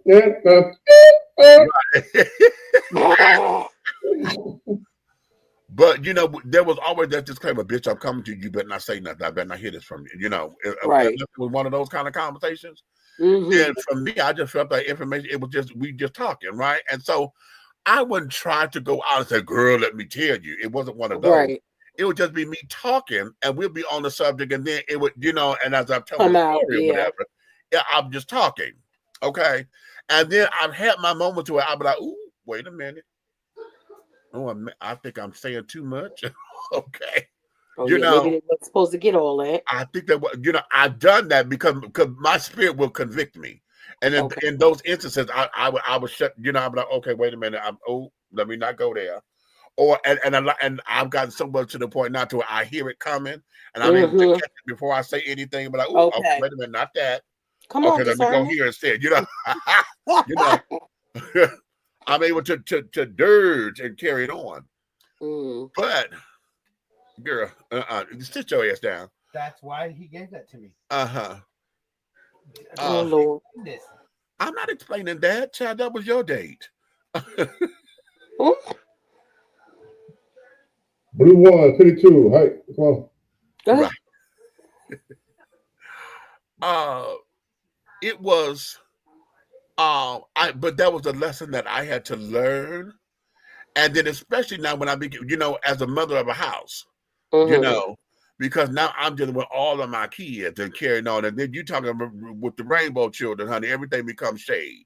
And so now it's like how to keep from being shady, Right. And this, that, and the other. Oh, mama, you shaded me, honey.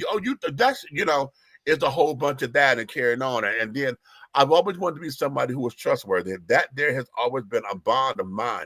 I've always wanted to feel and make others feel as though you can trust me with anything.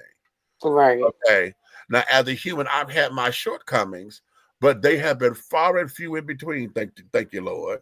Because I've always wanted to make sure that those who are in my circles or whatever, that they can trust me. Right. Okay. And in this, when we're talking about do black folks talk too much, what ends up happening, here's where it is. And this is where they always say you find out who your real friends are, who your family is, and carry it on. Because those who have something either to prove, something against you, something, if they're jealous or whatever, they will find ways that will get them gums to bump it to take you down or try to destroy you to make themselves look bigger and to get themselves in a higher position, and or to think that they're going to acquire the resources that you have because they're trying to get into your, now y'all know all of us are in the entertainment industry. So y'all know trying to make connections is always the thing. Right. If I can get over here, if I can get over there. And so if you do what you need to do to shoot me down, then you think that because you got brownie points or whatever, that my connections are going to run to you. Yeah, and that's not going to happen. It ain't going to happen. It don't happen that way. Every now and again, you may get one or two, but hell, they just come in to use you for your bullshit. Right. Because they see what you see. Here's the other thing with that shit. Folks, if you see what they say, if a dog will bring a bone, a dog will carry a bone. Carry a bone. So, bitch, yeah, you come and tell me this. What did you go tell them about me? That. What did you go tell them about me. So that's where you have to really make sure where you just said, um, let me shut up, because there are many people that you gotta shut up around. Shut up around and shut up for. Mm-hmm. You understand? Because see Mm-hmm. now in that space, because see again, I said what we were talking about this one time before. When you go outside the house, honey, you're not just representing you. You are a brand and you represent other brands. Mm-hmm. You understand? Yep. Look at the culture that we're in right now. Okay. The culture that we're in now, if you do something out here on the street, everybody going to find your job because they want you to get fired. What you Yes. What you playing? Hold it still.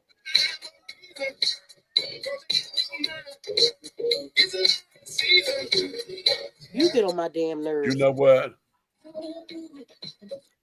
And look, Beach, here go the perfect funny point about that. How something could be on social media, they trying to lose your job and everything, right?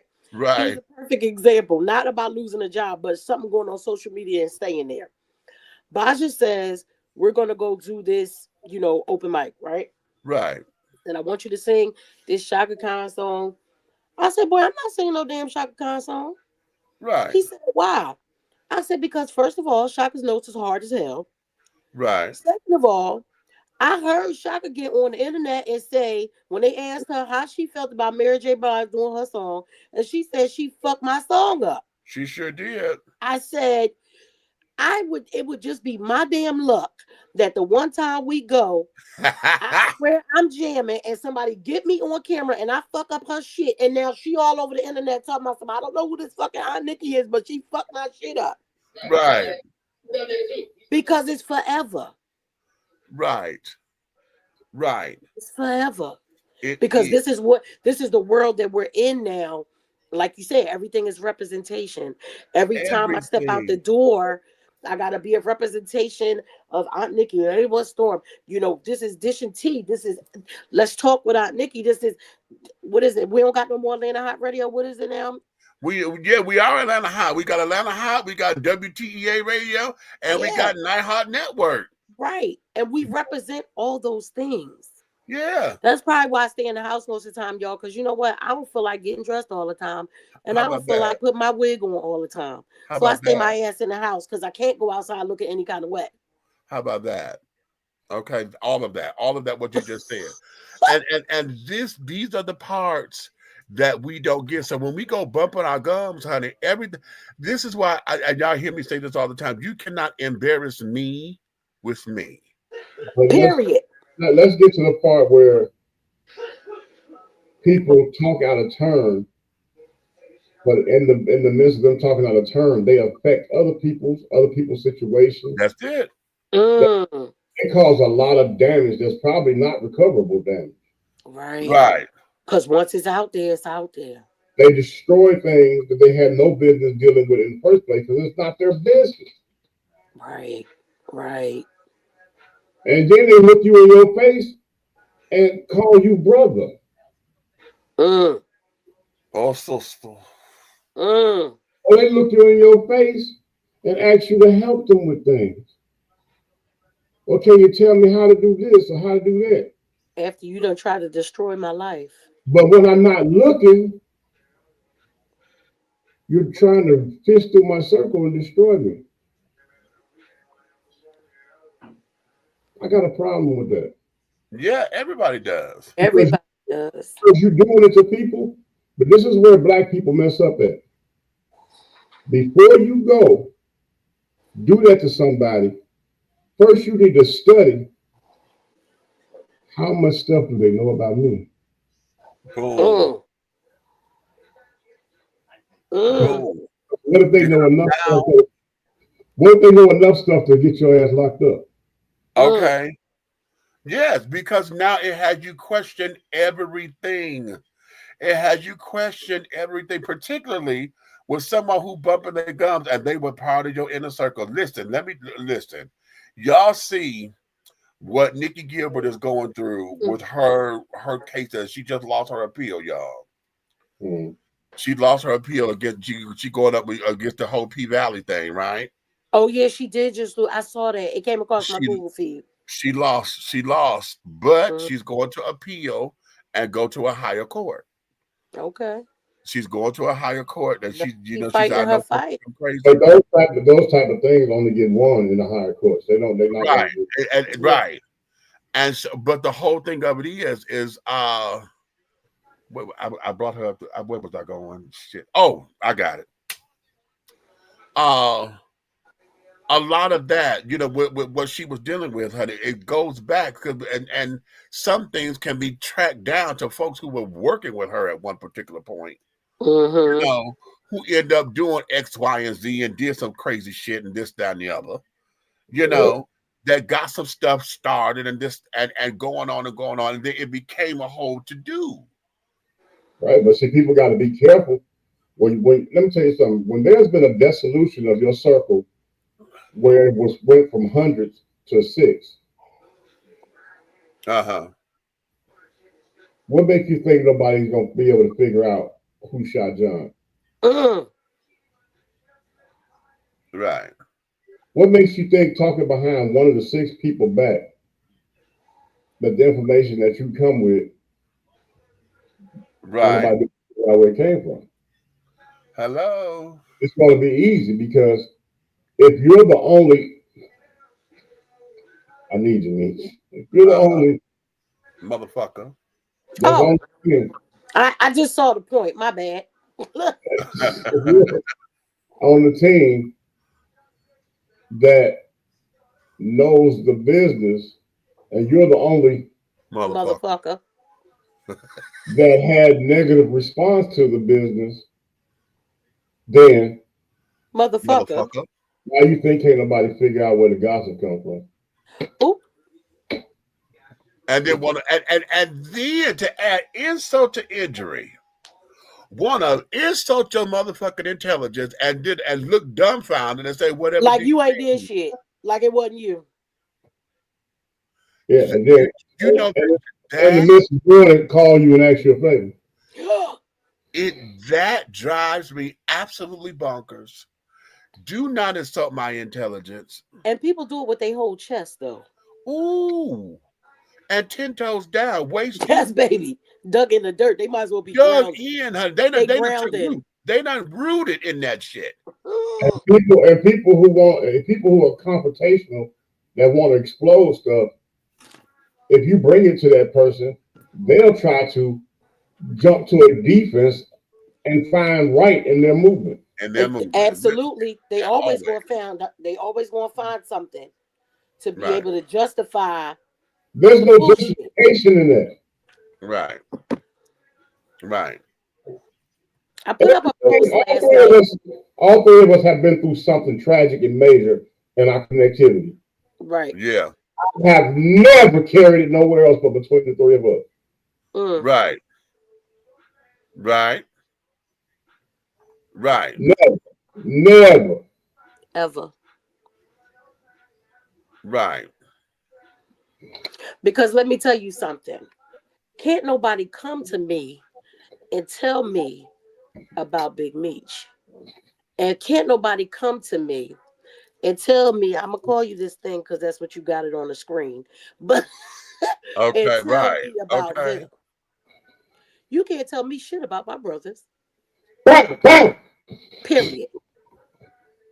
Because what makes you so comfortable that you think you could come and say anything to me Right. about the people I care about?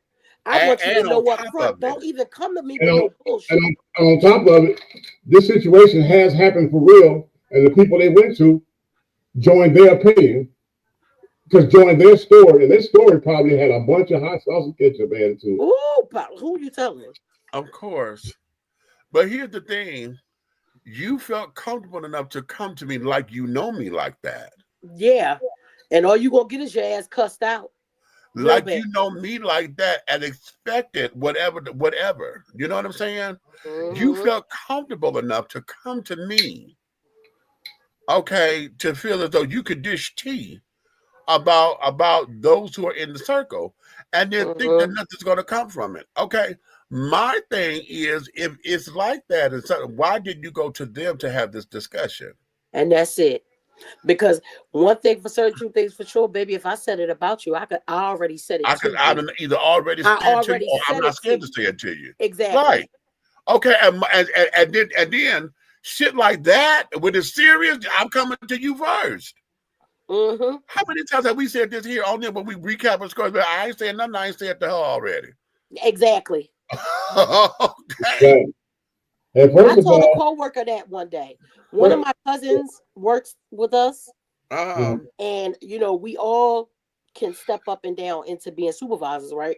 Uh-huh. Us few people, whatever. So the one day, the guy, he had one of the alphabet children, and he said, "Oh, you like her?" Because I was like, "Mate," I had said something to the effect of, "Where you about to go with something?" She's about to answer me. He was like, "Oh, you talked to her?" I said, "Why?" He said, "Because." I said, "Well, let me stop you right there. Right. Because before you say something crazy, that's my cousin." Right. He was like, "Oh, yeah, do not play with me because I'm going to Okay. stop you in your tracks because it's not like that. Don't come to me with no bullshit about nobody." but Okay. that's like you going through. Like listen to this. Listen to this, Nikki. Say you going through something detrimental in your life, right? Mm-hmm.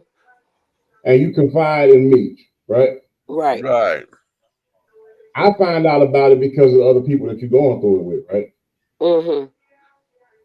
I don't call you and talk to you as my sister. I call Meek to say, well, what do you think about that mess that she got going on? Exactly. Mm. But see, though, because you got to use that a little bit different too, because that's me, you, and Meech. If that Right. was regular people, because you can call Meech and say, "What the hell going on?" Well, yeah, that's true. But I'm saying, let's say And then he can somebody, tell you before you somebody call me. outside the three the hard way Right. that's not part of three the hard way. Somebody that outside that we can Right. that They we know, they shouldn't be able to do that with we neither know one of us. how would they call either one of us and be like, what you think about such and such, such, such, such, oh, blah, blah, blah, and they have all this doggone negative stuff to say as if we're gonna be like we're gonna condone you popping off about my Yeah, sister. like who the hell you talking to? Because Right. I'm gonna stop you right there in your tracks. Hold up. And Hold on. why again, I'm like Meech, why do you feel so comfortable coming to me? We okay, there's associates, friends, and family. Right. You're an associate. That means Damn sure can't come to me about family. you have to make an appointment. Hey, Boom. go Boom. check my schedule, honey. Y'all, I put up Boom. a post last night, and I'm gonna tell y'all why in a minute. But the post just said, "If I prayed for you and you know I don't like you, be careful." I heard that. I heard that. The shit was I on my heard that. soul so bad last night that I had to pray for somebody because I almost put some on them, but I had to pray for them. And it's one of those things where it's like, I'm not gonna send nothing bad on you, but I'm a damn sure ask God to give you exactly what you deserve. Hello? So please stop playing with me. Can I interject something really quick? Go ahead. Yes, you can. Can we talk about domestic violence? We may. We may. Uh, but the men's side. Let's do it. Woo! Hold up. Here's the situation. Two people were living together, not living together anymore. Pray for them a lot. Right. Two people, they were living together, not living together no more, but not fully broken up. Okay. Um, Oh, so okay, so they friends with benefits or exes with yeah, an well, yeah, they're not really broken up, just decided not to live in the same space no more. uh-huh. Let's say that. So we're gonna call them Billy and I don't know. Get a girl a name each.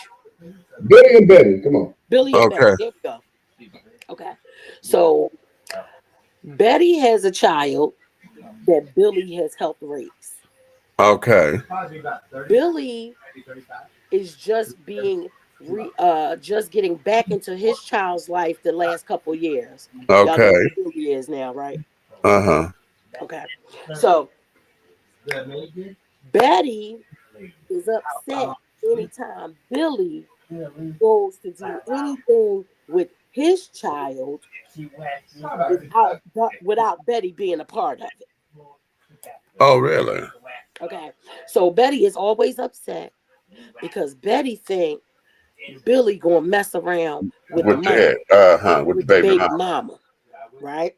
Okay, so But Billy and the baby mama ain't never been together. They was just two friends a long time ago that got drunk. So they right, always been cool. They ain't never been, you know. right, So right, that ain't right. even their goal.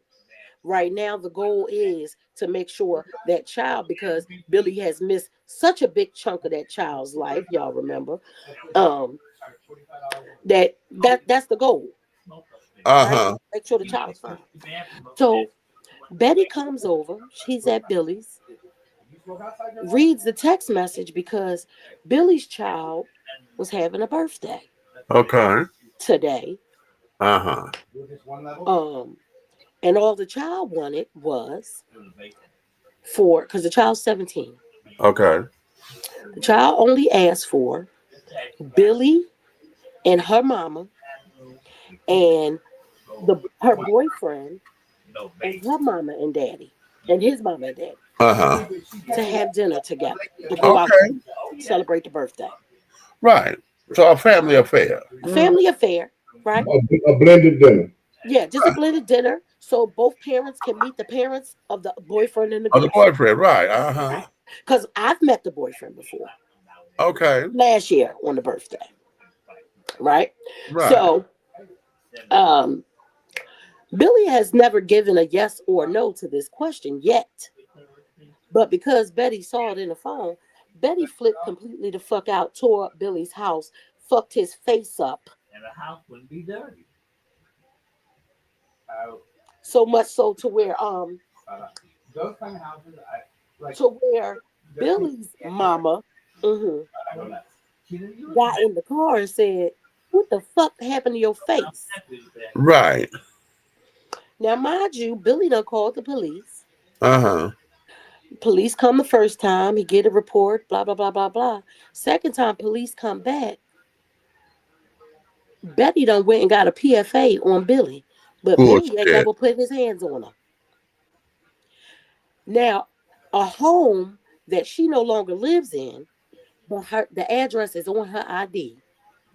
So now Billy can't go in his house. Ain't that a bitch? Tore up everything of Billy's. Y'all know Billy collects swords, guns, knives. They took all his shit. Y'all seen that big old gun? That one that stood as tall as him? Mm-hmm. Yep. All that. So now Billy's mama and sisters heads about to pop off, right? right. Because now Billy and Betty got to go to court. Uh-huh. So the mama and the sisters can't do nothing to Billy because then Right. it'll look like Billy did it. Right. I said to Billy in a conversation I had with Billy, I said, I know this ain't the first time because we talked on several occasions. You never let me know exactly what was happening, but I kind of guessed it. Uh-huh. But because Billy was raised to not put his hands on a woman, you know, you letting the shit slide. Mm-hmm. Now, as a mama, I always said don't put your hands on her, but you keep putting her hands on you, you could give a shaking baby syndrome. Shake the shit out of her ass Okay. to get her off you, you know. But I said, this the whole jealousy thing. I Mm-hmm. said, can I ask you a question? He said, yeah, go ahead. I said, has Betty cheated before? Quietly says yes. I said I knew it because Betty acts like a person that's guilty. Betty Right. wants you to be cheating because Betty been cheating Because she's been doing it. Right. over the last decade. Mm-hmm. So, you know, we all talk to Billy and everything. Let Billy know it's gonna be all right. You got a mama, you got sisters. We're gonna be good. If you need to go over to the house, we call a police escort. If you need one of us to go over there, we'll go. Because what's she gonna do with one of us? Nothing. You know, sometimes when we call the authorities, Mm-hmm. it's the wrong number. Ooh! Sometimes you should. Me personally, if I was Billy, I wouldn't have got the police involved per se. I would have stepped away where it was utterly impossible for it to look like I did anything, and Mm-hmm. and I would have dialed 1-800-million. Okay.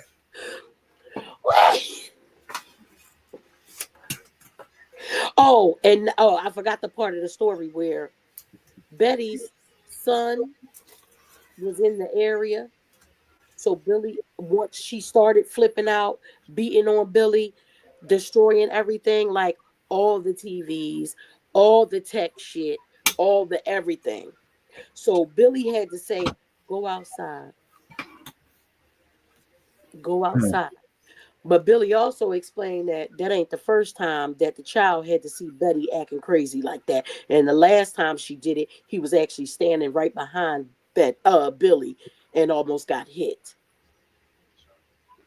Now you have to document Child endangerment. child endangerment in 2 cases, class 4 felony in the United States. Yeah. Mm-hmm.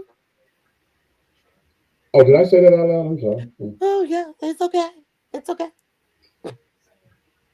Mm-hmm. And this is the thing. Billy has protected her all these years Uh-huh. because Billy already know what would have happened if his family was to find out. Right. Right? Right.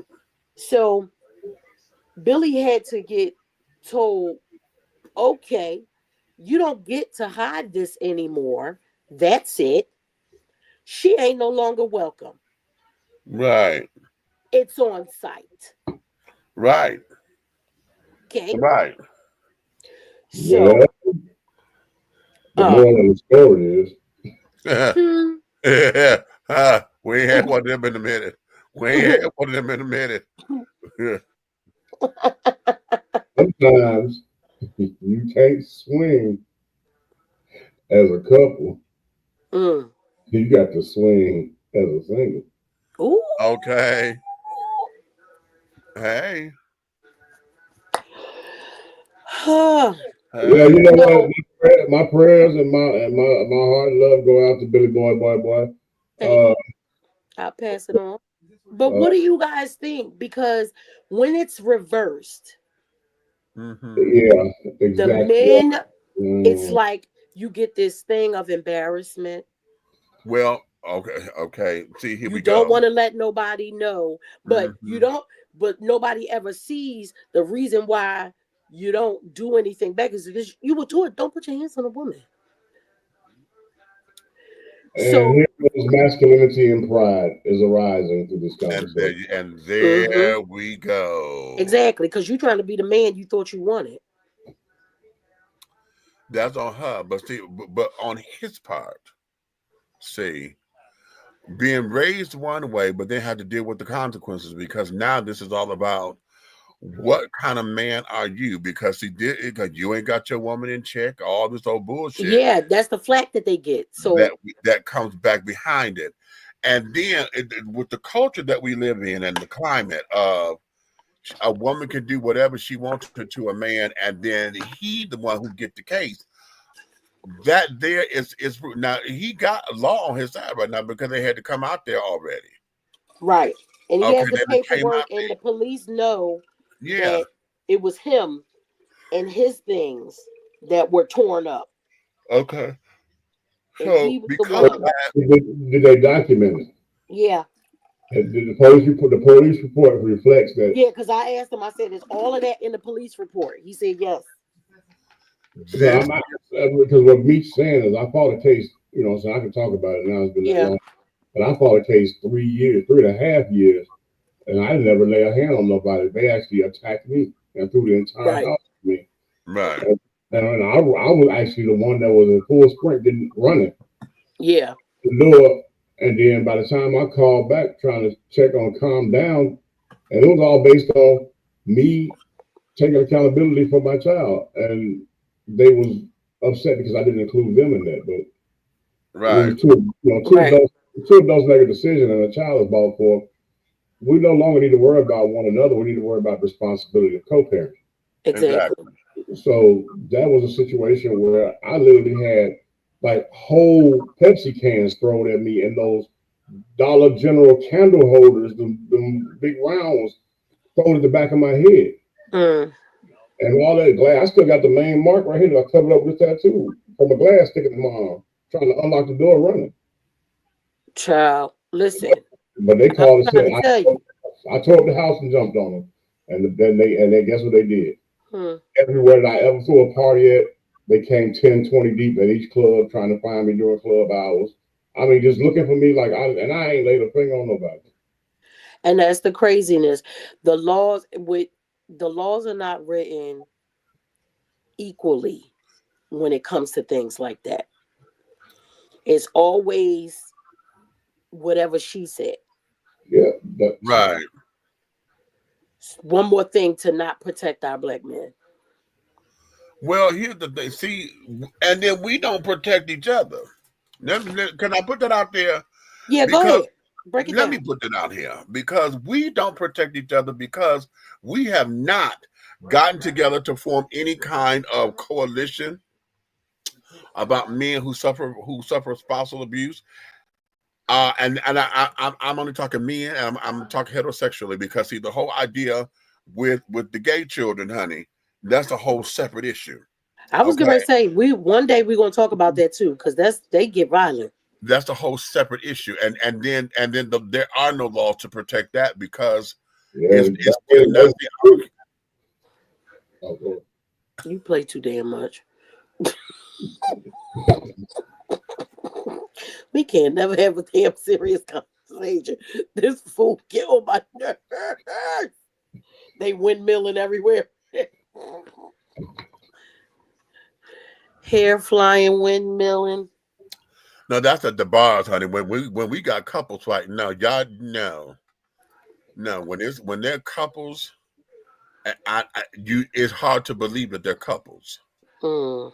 Okay, it's hard to believe that they're couples because it's like, okay, y'all, wow, okay. The whole idea behind it, men, we have not banded together to try to fight the laws and things. We have not come Right. together to protect it. We constantly still rag on each other. If a man is going through this with his woman and carrying on, and the woman is the one doing all of this, the men, there are some men who are so masculine to where they're like, nah, that ain't gonna happen. I got into an argument back home in Detroit about men leaving the club with a woman and carrying on. I'm like, wait a minute, if we come together, you finna get ready to dip. You ain't gonna let me know you gone? Oh, nigga, what do I need to let you know for? She finna give me a piece of ass. I said, nigga, I need No, to we see come you. together, we leave together. We need to have a conversation if you leaving with somebody else. No, baby, that was the whole argument. He's like, what the fuck I need to check in with you for? If I got a piece of ass, I got a piece of ass. I said, she could be setting you up, or whatever the case may be. Your ass may Exactly. not come back. I need to know what the bitch look like, so I can say, officer, Right. she is. He was like, nah, that's weak. I'm like, fuck. Oh, I got evil. Yeah, because that was my whole thing about this situation. That could have been an episode of Snapped. Yes. Or either way, because you going crazy, Betty. But what if Billy would have blacked out? Right. Okay. What if you would have blacked out? All those, he's a collector. So all those weapons, you got all these different kind of samurai swords and knives and all that shit in there. Right. And it could have been either one of y'all. Right. Because What if you hit that one last time that was too much? And Right. then really snap clean the fuck out and chop your head off. Right. You know, Right. I learned early. I was at the age of 17. Yeah, 17. Yeah, 17 years old. I learned real early. A young lady that was fond of me and wanted, was wanting to date. And everybody used to like her. That one girl in the neighborhood that's super hot, Right. the Nicki Minaj type. She's That was me. but it's so crazy because she was a dope girl. You know what I'm saying? She was a boss. Oh, okay. But here's the thing. I didn't know. I really didn't understand. I knew I was getting myself into somewhere. I ain't had to worry about nothing because all I had to do was point. I'm like, oh, there's a Gucci wallet. Bring it up. You know what I'm saying? I'm like, oh, you know what I'm saying? So I got spoiled for 2 years. Uh-huh. But people didn't know the backlash to that. I got my Right. face smacked around till I seen my shoulder blades because I came over without calling. Oh, Okay. And I didn't know how to feel about that. And I had to walk it off. I was like, wait a minute. yeah, that's crazy. But it was about you do what I tell you to do, and when I'm ready for you, then I will tell you if I'm coming there, you come here. And I was Oh, like, damn. and I didn't realize that was what we was in because I didn't never pay no attention. Right. I just Okay. and when that hand hit me and my head went around like some grown nigga hit me, and they standing like 5 feet or less, I was like, Okay. what do you do at this point? Because guess what? All the movies made parodies about the man running in there telling the police this woman just hit him. Oh, my wife just beat me up, and they start laughing. And they start laughing. Right. And that's an issue. Right. And because it's not, and this is why I say we don't protect each other from all of this because Because if she we called and say he put his hands on me, they coming in a heartbeat. right. And you're going out in cuffs. And we don't celebrate what is supposed to be. We don't not celebrate, that's not the right word. What we don't do is we don't engage one another. We don't actively seek after justice and We do it don't right for men. advocate. We don't advocate That's the for word. them. That's the Right. word I'm looking for. Thank you. Is there a battered men's shelter in the world? How about that? Boom. Well, let's look it up. I'm about to I ask don't Siri. think so. Wait Hey, a minute. Siri, Okay. is there a such thing as a battered man's shelter? Siri gonna start laughing. Well, Oops. She said, yes, there are battered men's shelters, although they are less common than shelters for women. It's on help.org. Well, I see here domesticshelters.org, a guide for male survivors of domestic violence. That's it. Yeah. But like Okay. even Siri said it's not as big because No. men have always been taught that you have to be so strong, so tough. So you're not going to want to tell nobody you being battered. Right. And And a lot of times those who are, they again it goes to, oh, you a pussy, you a this, you a that. right. You know And what I'm they saying? brushing it off too. Oh, she crazy. She be all right in a little bit. Right. No, And it's that not okay. yes. It's not okay. Because I asked Billy, like, well, what I said, I knew other times when you told me about certain stuff that I couldn't overstep my bounds because you're a grown man. However, why would you say in something like that? He said because her child wanted me more. You understand what I'm saying? Like anytime it's like the child listens to Billy. Billy get out of line. The child get out of line. Even when the mother was living somewhere else, the child get out of line. She'll call Billy, and Billy will say, "Tell him to come home." Okay. Let's see. Let's see, we get jumped on, we get beaten so much that we go through in the LGBT community. I'm still going through abuse mentally and physically that I went through in a long-term relationship that I was with before I met Meech. It said it's sad to say, I'm glad he's gone, no longer here. He's MAGA food, but I got my butt beat multiple times, and I'm still going through the repercussions behind it. If Mm. they get to fight nowadays, they take both parties to jail. They take the male and the female or the because if somebody else started it, they put their hands on you. You got your bruises on you to prove it. You're acting out Mm. of your head. You're bleeding, and they should take the other aggressive one and lock them up. I went to hell and high water. Finally went to court, but when I went to court, they had passed away. Wow. Mm. Yeah, Seven see, all you gotta do is pray for him. Okay, Seven will put up with this beer, and that's really unfair. Some interesting before the sake of these kids and get their butts beat, but their wives and their or of their husbands. Mm-hmm. Well, I guess it's sadly will put up. I guess it's supposed to be sadly, not Sammy. Okay. Yeah. Yeah, so it was like one of them things. And then also because women are what's that? Well, we're guilty of this too. You stand in something because you don't want to start over anew. Mm-hmm. So you'd rather stay with the BS that you already know. Mm-hmm. And Here's that was here's the something. case. Here's something that I'm thinking about right now that I think is part of the problem why there's not a lot of shelters to begin with for men. Mm. And that there is, depending on who the person is in their life, we said domestic violence, so it must be either spouse or intimate partner or whatever. Right. If the man is the provider, Mm-hmm.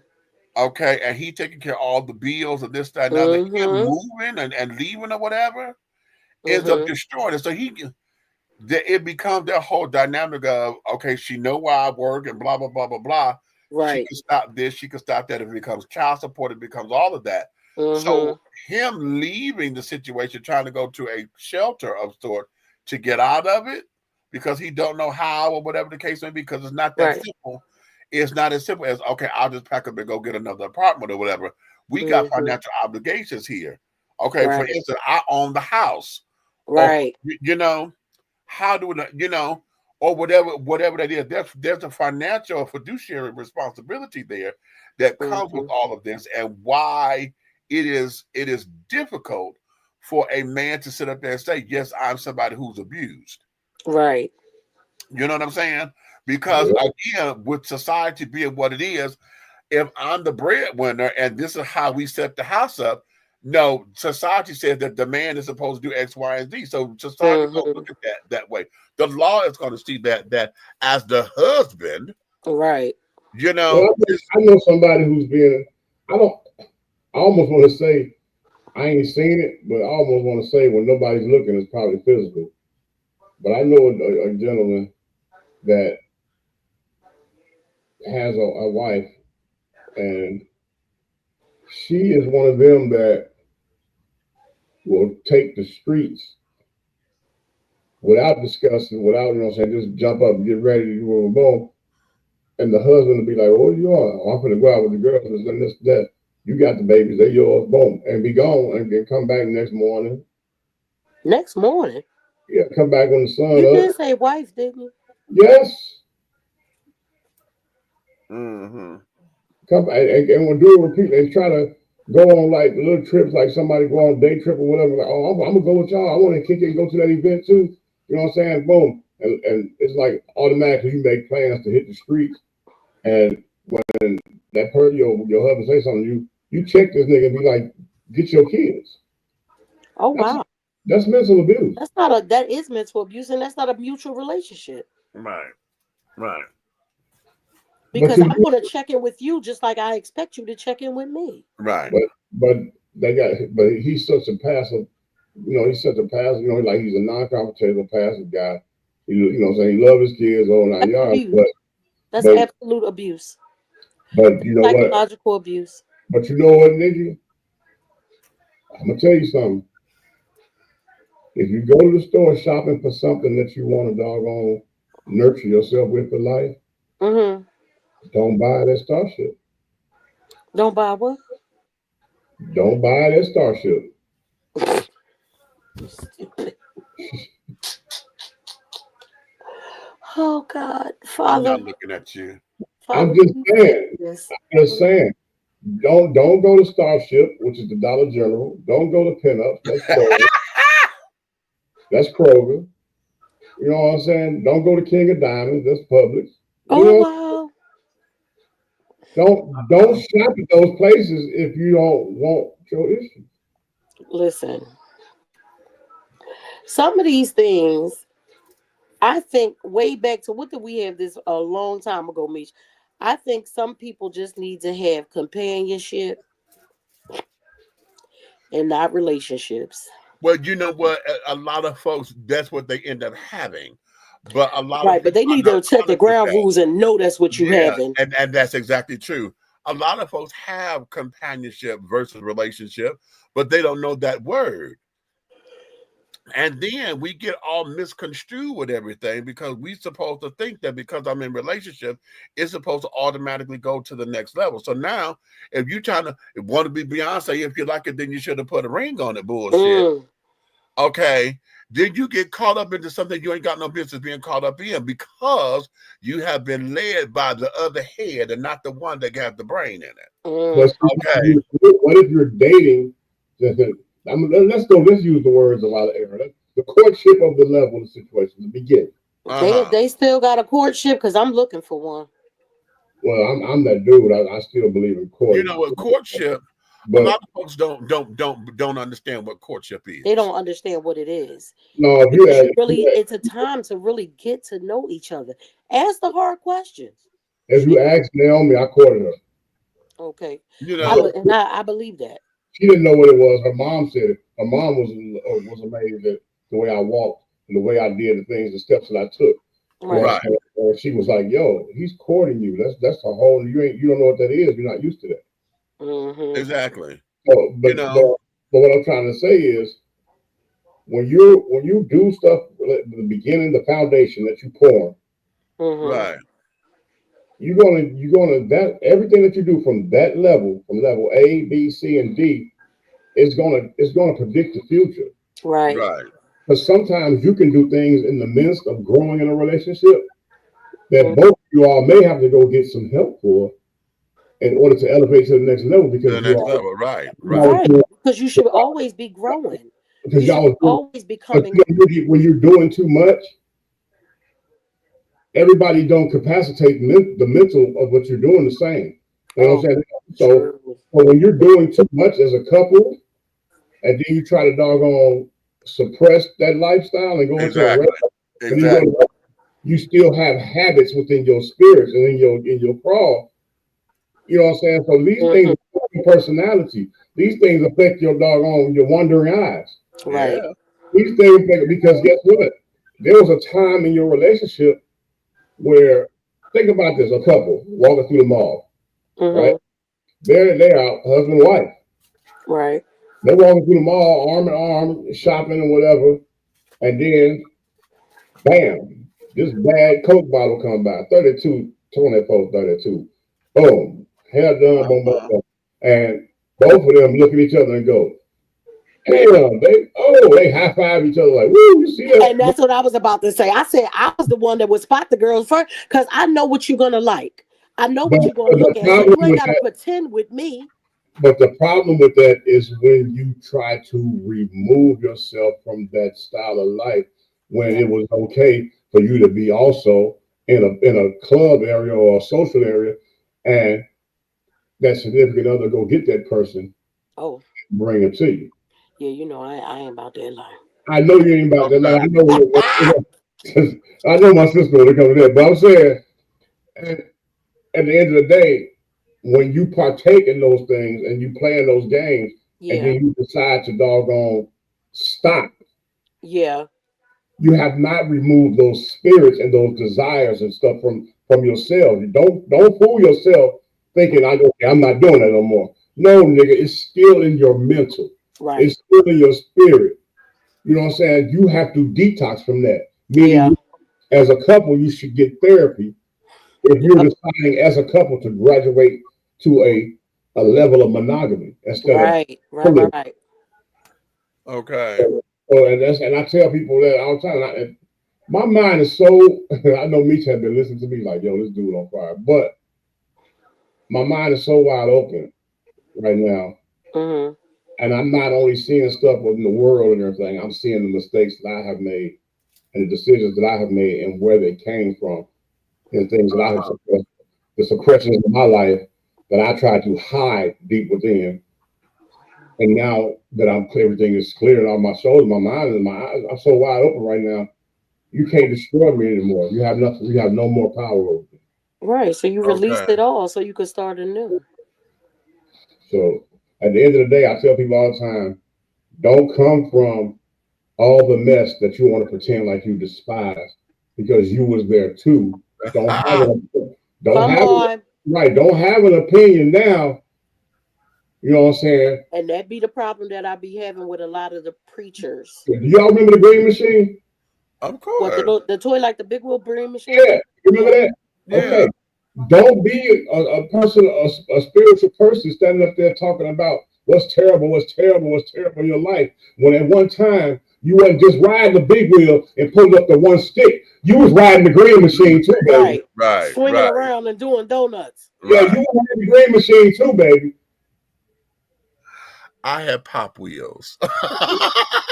But that's my issue with But some of yeah, the big boastful pastors. That's my issue with them because they try to act like this is who you always been. And it no, ain't. no. You can't tell me nothing if you ain't been from something. Period. Uh-huh. True that. True that, honey. True So that. I implore us all to think about the men in our lives. Um, Stop always thinking that they're indestructible. Stop thinking that their feelings don't get hurt, that their egos don't get bruised. Speak. Right. Because it ain't always physical, it's mental abuse from us too.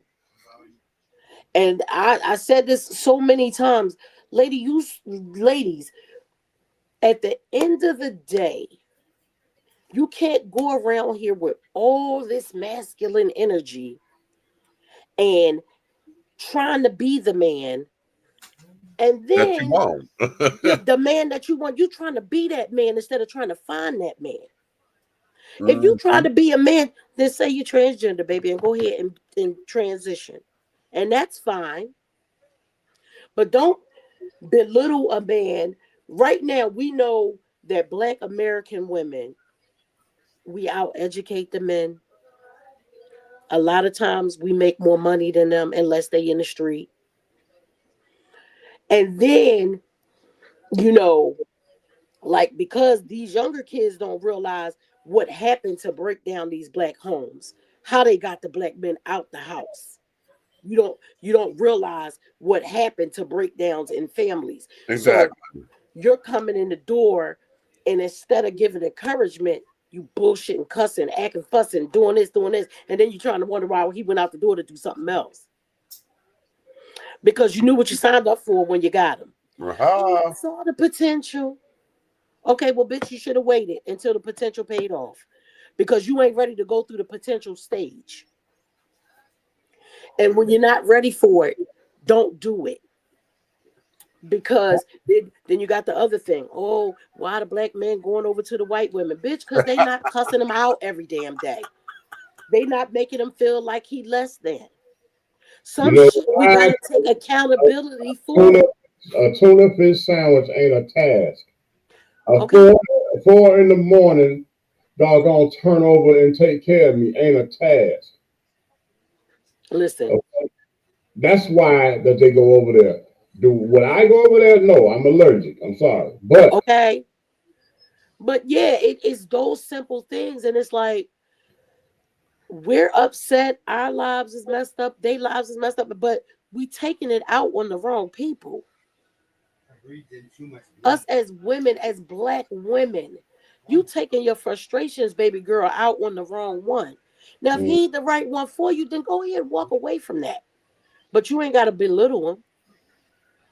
Because I say all the time, even when I was married and I would be at work and I was the boss at work, but when I stepped foot in my motherfucking house, I wanted to be a wife and a mother, and that's it. You was the neck.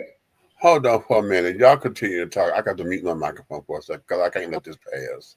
Okay. So, you know, all I wanted was to come in the door and be a wife and a mom. I'm Okay. not trying to be the boss when I walk in my motherfucking door. And guess what? And that's That's too probably much pressure. that was a relief for you because you was able to come in and take the doggone mask of authority off. Exactly. And, And I and didn't have a problem. I know women sometimes say, "Oh, I gotta go to work now. I gotta come home and I gotta cook and da da da da da." Well, I like to cook, and right. so I'm gonna come home and cook. That last husband of mine was a chef, and I only let him cook sometimes. Right, make it good because that's his specialty. So make it work. Right. You know, he go, first of all, you a chef too, so you already know. Chefs think that they always in a restaurant. He would tear up my motherfucking kitchen and think he was in the restaurant and had some damn wash boys. So that's why he couldn't cook in the goddamn house, because I need to clean as I go. Right. But, you know, if both of y'all working and stuff like that, sit down, have a conversation. All right, I'm going to cook this night, you cook that night. I'm going to take care of the kids. I get home before you, so I'm going to get some stuff started before you get home. Right. Have conversations. Right. Don't yell, scream, fuss, and holler, and now you mad at every motherfucker thing. Well, I want to ask you something as a woman that has been married, right? And this right here, Nikki, I want you to think about this before you answer. Okay. Who do you think? I mean, you know what? You can answer this too.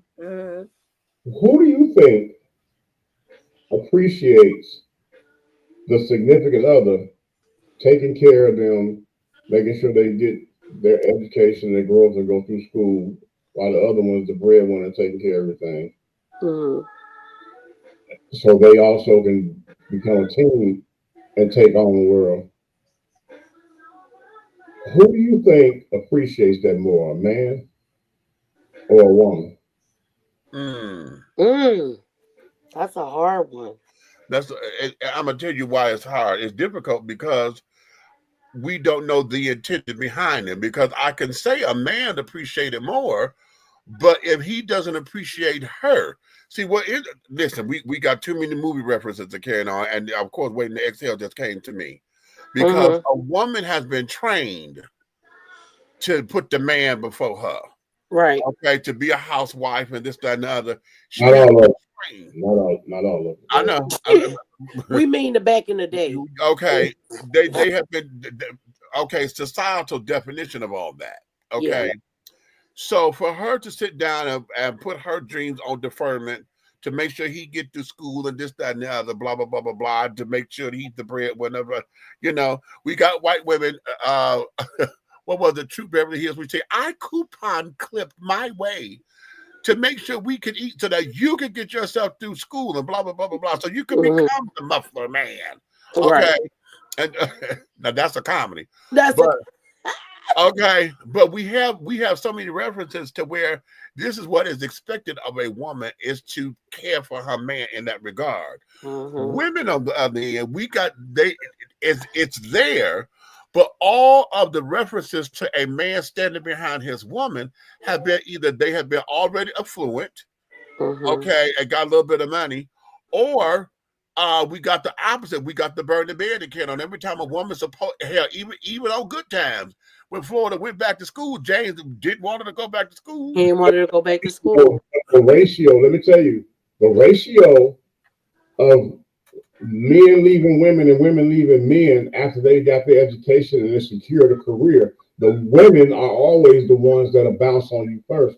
They just got their life together. They don't need you. I never thought about it like that. Because the ratio is higher on that side of the plateau. Because more women start feeling themselves like, oh, wait a minute. And that's what it is. They feel themselves. And that's why so many of us is alone and fucking bitter. Right, and see, and one of the things again, being conditioned to stay with your man and this, that, and the other because a woman has been conditioned to it. This is a woman's place is to make sure he X, Y, and Z. You got them who feel as though they're in a loveless marriage because I done did all this and he's this and I got all the things. Yeah, you said wait till it tell. Yeah, ain't that what Bernadette did? And then he went with the white woman. Right. Right. That's tell. But then let's look about I love these movie references, and the reason why we're doing movie references is because y'all get it because it's something that you've seen. Let's look at what was it, Kingdom Come with Whoopi Goldberg and LL Cool J and all of them, and Tony Braxton. You know, Jada Pinkett was mad. Yes. Okay, because that was Anthony Anderson is her husband or whatever. She jealous of Tony Braxton, and Tony said, "Yeah, I got all of them, but I can't stand that motherfucker." Honey. Exactly. Okay, you ain't got to wonder at night where your husband is. You ain't got to wonder, right? And snap that bitch back into place. Yeah, I got all this, but bitch, he ain't here. Right. My bed cold every night. You know. So it becomes because we still have that grass look greener. The grass is greener on the other side, kind of mentality. When all you got to do is water yours. Hello. Give it a little fertilizer. Hello. Hello. It's probably fake on the other side anyway. Take care of the grass that took care of you. There you go. Listen, plant, pay water for it, honey. Fertilize it. Plant sometimes you got to get a little sod, honey, just to get the dirt to grow. That's all. Okay, every now and again. But those are the things that we do not talk. We don't encourage that. Because of what the consequences are. A lot of folks would rather be single than to go through that pain. A lot of folks, again, the communication aspect of it. Oftentimes, and y'all hear this a lot, people get into relationships or whatever, and the relationship is always one-sided. My man's supposed to do this, and this, and I got this, and I got this, and I got this. How come you didn't come to my play? You knew I had an opening night. You knew I had this. You knew I had that. Okay, now he got a business dinner that he needs you to come to put, to get your glad rags so they can see my wife or whatever. I don't want to go because it's boring. Bitch, I done sat through an opera with you. I done sat through this horrible ass 2.5 hour play. Yes. Okay. That y'all non-acting asses. Okay. Or I just don't like that. I'm not into the arts like you, but I went. What I'm saying? Right. Or how about this? What movie was that where they didn't know the woman because she never went to the family functions.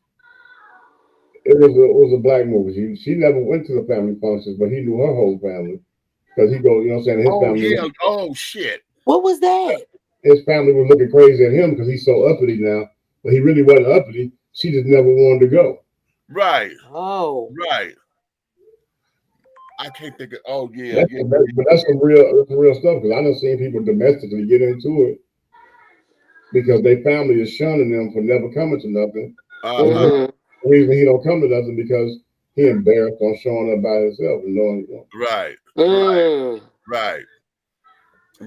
Okay. Damn, what's the name of that? Because I'm seeing it in my head. It'll come to me in a minute. But they was making. The reason I remember that movie because each family member was making so many little side shots, and you know what I'm saying, at the situation, whatever. Oh shit!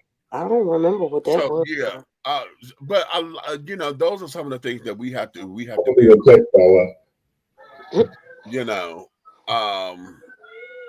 to come to accept those things. And once we accept them as true, Tony, we'll be able to deal with it a little better than what we're doing. Right. Because right now we won't accept that as a truth. Okay. Absolutely not. We gotta do better, y'all. We won't do shit about it. We won't do shit about it. It's a damn shame. You want to sit down here. I done heard that so many times in relationships. Oh, he got to come here. I want you to come here. Oh, darling, could you do this? Fund my dream. Fund my this. Support what I'm doing. Support what I'm doing. And then when the shoe is on the other foot, you see it, baby, this was important to me. Oh, honey, I don't feel good. I got a headache. And then you wonder why. Right. Okay. It becomes all of that. No, honey. No, no, no. Communication, as cliche as that is, that has always got to be the thing, honey. If If you don't have communication, nothing is ever going to really work. It's just going to be all a facade. and when we say communication, let's break that down even further. Okay. We got to do more than talking. We have to talk for understanding and talk for agreement. Talk to Mm-hmm. where something is going to make sense, and we're just not talking at each other. We're Right. talking to each other for understanding. You Right.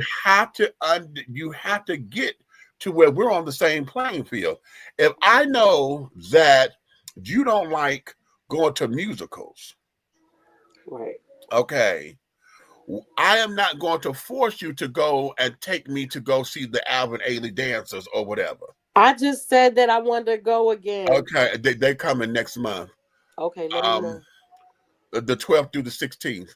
Okay. Um, uh, I'm not going to force you to take me there. I could get my girlfriends or whatever to do that. That'd Exactly. be a girls' night out kind of thing because I know you don't like that. You know I Right. don't like sports, so I'm gonna let you have that with your Remember, we boys talked from the about that beginning. before. Yeah, Even in the beginning, you get yeah. these things, like you said, you get this stuff out the way because look, don't lie and say, "Oh yeah, I love sports," No, and then as soon as the game come on, you asking all these dumbass damn questions, and no, he can't honey. get into the game. Wait a minute. This is something that I go through over here constantly, and this is not just with the current people that's living with me. This is everybody who has lived with me. Yeah, Don't ask it's me about no motherfucking movie that we watching. What's it? What's it? Sit down and watch it. not while we watching it. You know what I'm saying? So, Okay. and like you said, I can hang with my girls while you do the football game. While you do I might this, even prepare you a little tray for you and your little boom, for you and the friends. boys, honey, baby. Hey, Boy, baby, and have a I'll good be time. back. Call Right, me when it's safe for me to come back home. When all the right. niggas is gone, I'll come back. Yeah, I could go And hang with my girls. let Those me, could be the times that y'all designate to be able to have girls and boys shit. Right. Oh, you gonna watch the game on this day? All right, well, let me get with my girls and see what we can do on that day. Nikki, let me tell you something. What you just said right here that you gave me a flashback.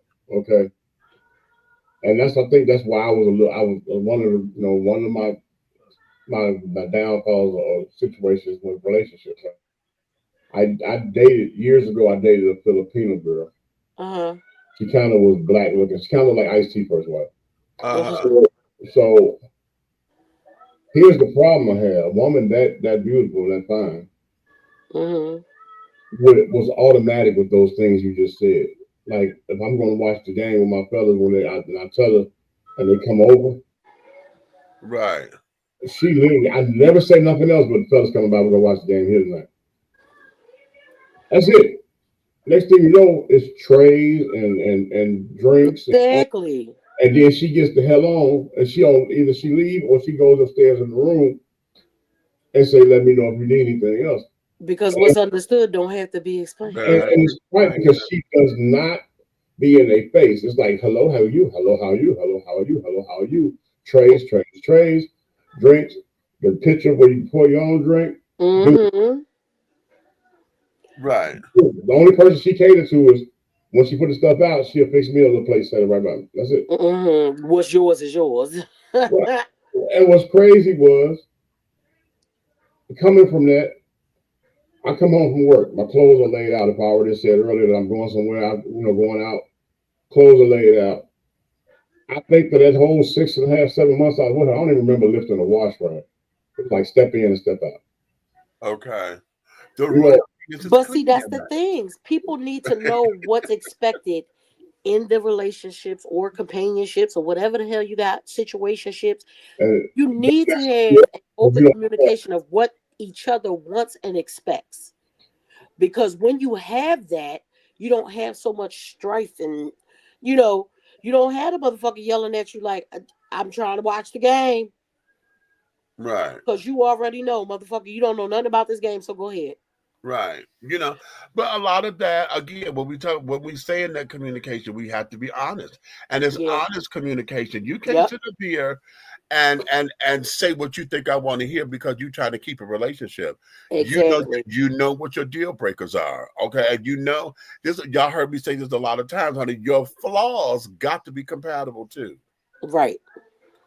The Like flaws got to for be me, compatible, one of the things is I don't want a smoker.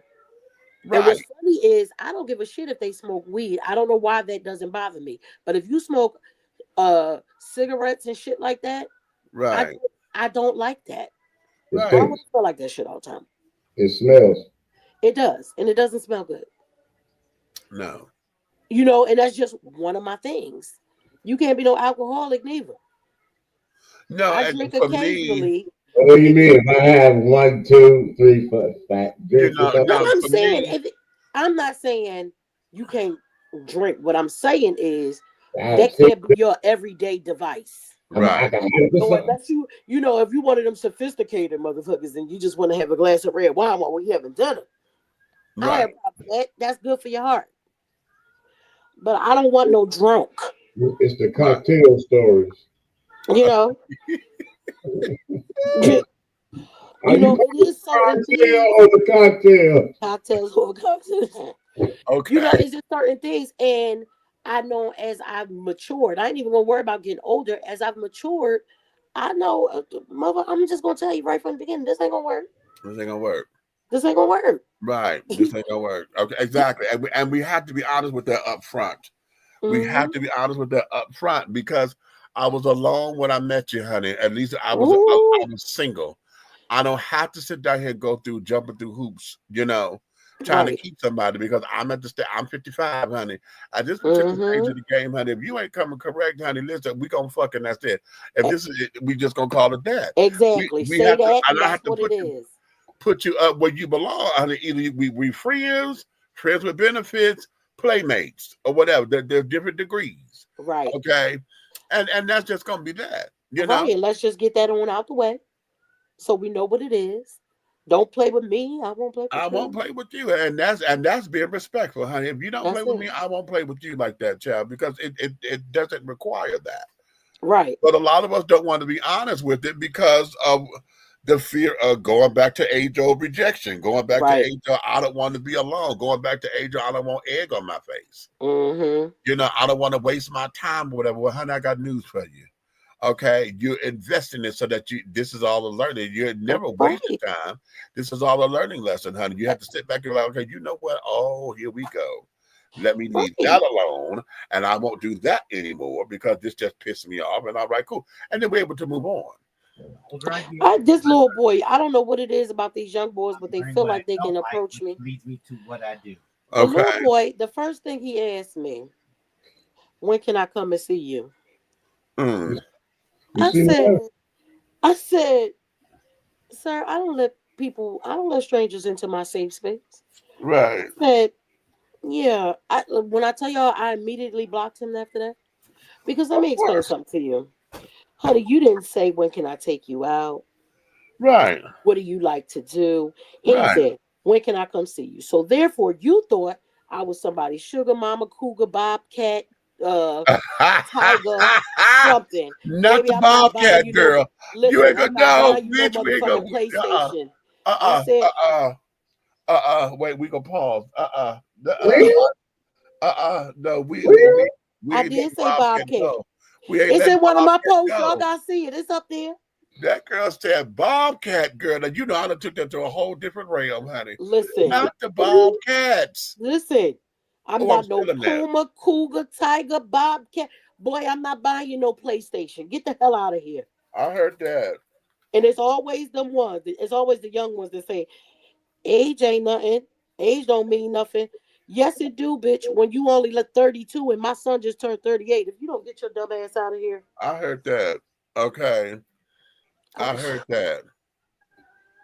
I'm a person who needs my mental to be stimulated. If you can't teach me anything, there's nothing for us to talk about. Exactly. And child, at that age, you ain't been nowhere. You ain't seen shit. You ain't got nothing that you can per asexual. At least you haven't demonstrated it, because we got those exceptions that have come through. But for the most I part, know, you but haven't just demonstrated by that. his opening conversation, you already let Okay. me know. Because we do have some that are mature. I ain't taking that away. You need help, See, but you. not per, per. Like it's just, I don't know. Uh-uh. Child. Child, look here. No. All right, children. Yeah. Yeah, we almost 3 hours, And y'all. we almost 3 hours in, honey, and we're at the 2:45 mark, and that's cute. This is a good show. This is a Okay, good one. but this one here, we want to bring that on out and carry it on. And you know what? These two shows been like this. Let's start chopping these reels up. Let's start getting out Yeah, there. yeah. I did have one more topic. Let's see if we could do this in 15 minutes and make it Okay. the whole 3 hours. All right. And that there is, Brett and I talked about this earlier, but and this is about becoming comfortable with all facets of who you are. Mm-hmm. Okay. All right, excuse me for a minute. Okay. You got stripped down? What happened? Becoming comfortable with all facets of who you are. And on a sexual note or whatever, I was the conversation when my nephew just started earlier, and we were talking about the whole idea of becoming comfortable with my daddy. Okay. Mhm. Wait, what? Becoming comfortable with my daddy, because my mama was all together. I'm a mother of a house. I'm this, that, and other. Mm-hmm. Everybody Okay. call me mama, mama, mama. My mama was intact. Oh, okay. But your daddy My wasn't. daddy, Okay. honey, the daddy, baby. The thing is that I have become. Don't you? Nope, nope, no, no. Oh, let me hold on. Let me fix the door. I forgot that door. No, that's Timmy. I had to become comfortable with him, because that's me figuring out who I am as a masculine person, and to know that my brand of masculinity ain't what the world wanted to be You cold? or what it should look like or whatever according to the people. Mm. However, I had to become comfortable with my daddy. When I learned how to empower him, yeah, Oh, that was your gift for your birthday? hot damn. That is the key. You know what?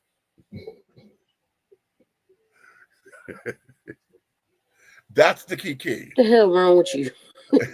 This fuck up here acting crazy. It's on my nerves. This is why we can't never get I these know. That's how we can't never be serious. Okay. Well, do you embrace your daddy, Nikki? I the hell up. I had to, but I had to, because it was very uncomfortable in the beginning. It was very uncomfortable, because when folks used to call me that, hey daddy, what's up? Or that, I didn't. It felt wrong. It felt wrong as two left shoes on the right foot, honey. I was like, what in the hell is this? You said, "Hey, daddy, you had a purse." Right, and still get right. Exactly. He get on my Exactly. nerves. You're damn right. Yep. Carrying my Jacqueline Smith at the I time. hear that. Carrying my Jacqueline Smith. Mm-hmm. Woo! Hey, My brother. this bitch said she just dropped her goddamn chicken. Lord, because he don't know how to act. Sometimes we don't let him come outside. Okay. So, what was that with y'all? Understanding those sides of you that may be taboo, that may be uncomfortable or whatever. How is it that you guys have been able to address those particular facets of you? Because I had to get comfortable, and here's the thing though. Now, understanding my inner daddy or whatever, I know I love him sexually, and I think that's where he flourishes. Every other place, honey, my mama takes over, and it's the more dominant energy.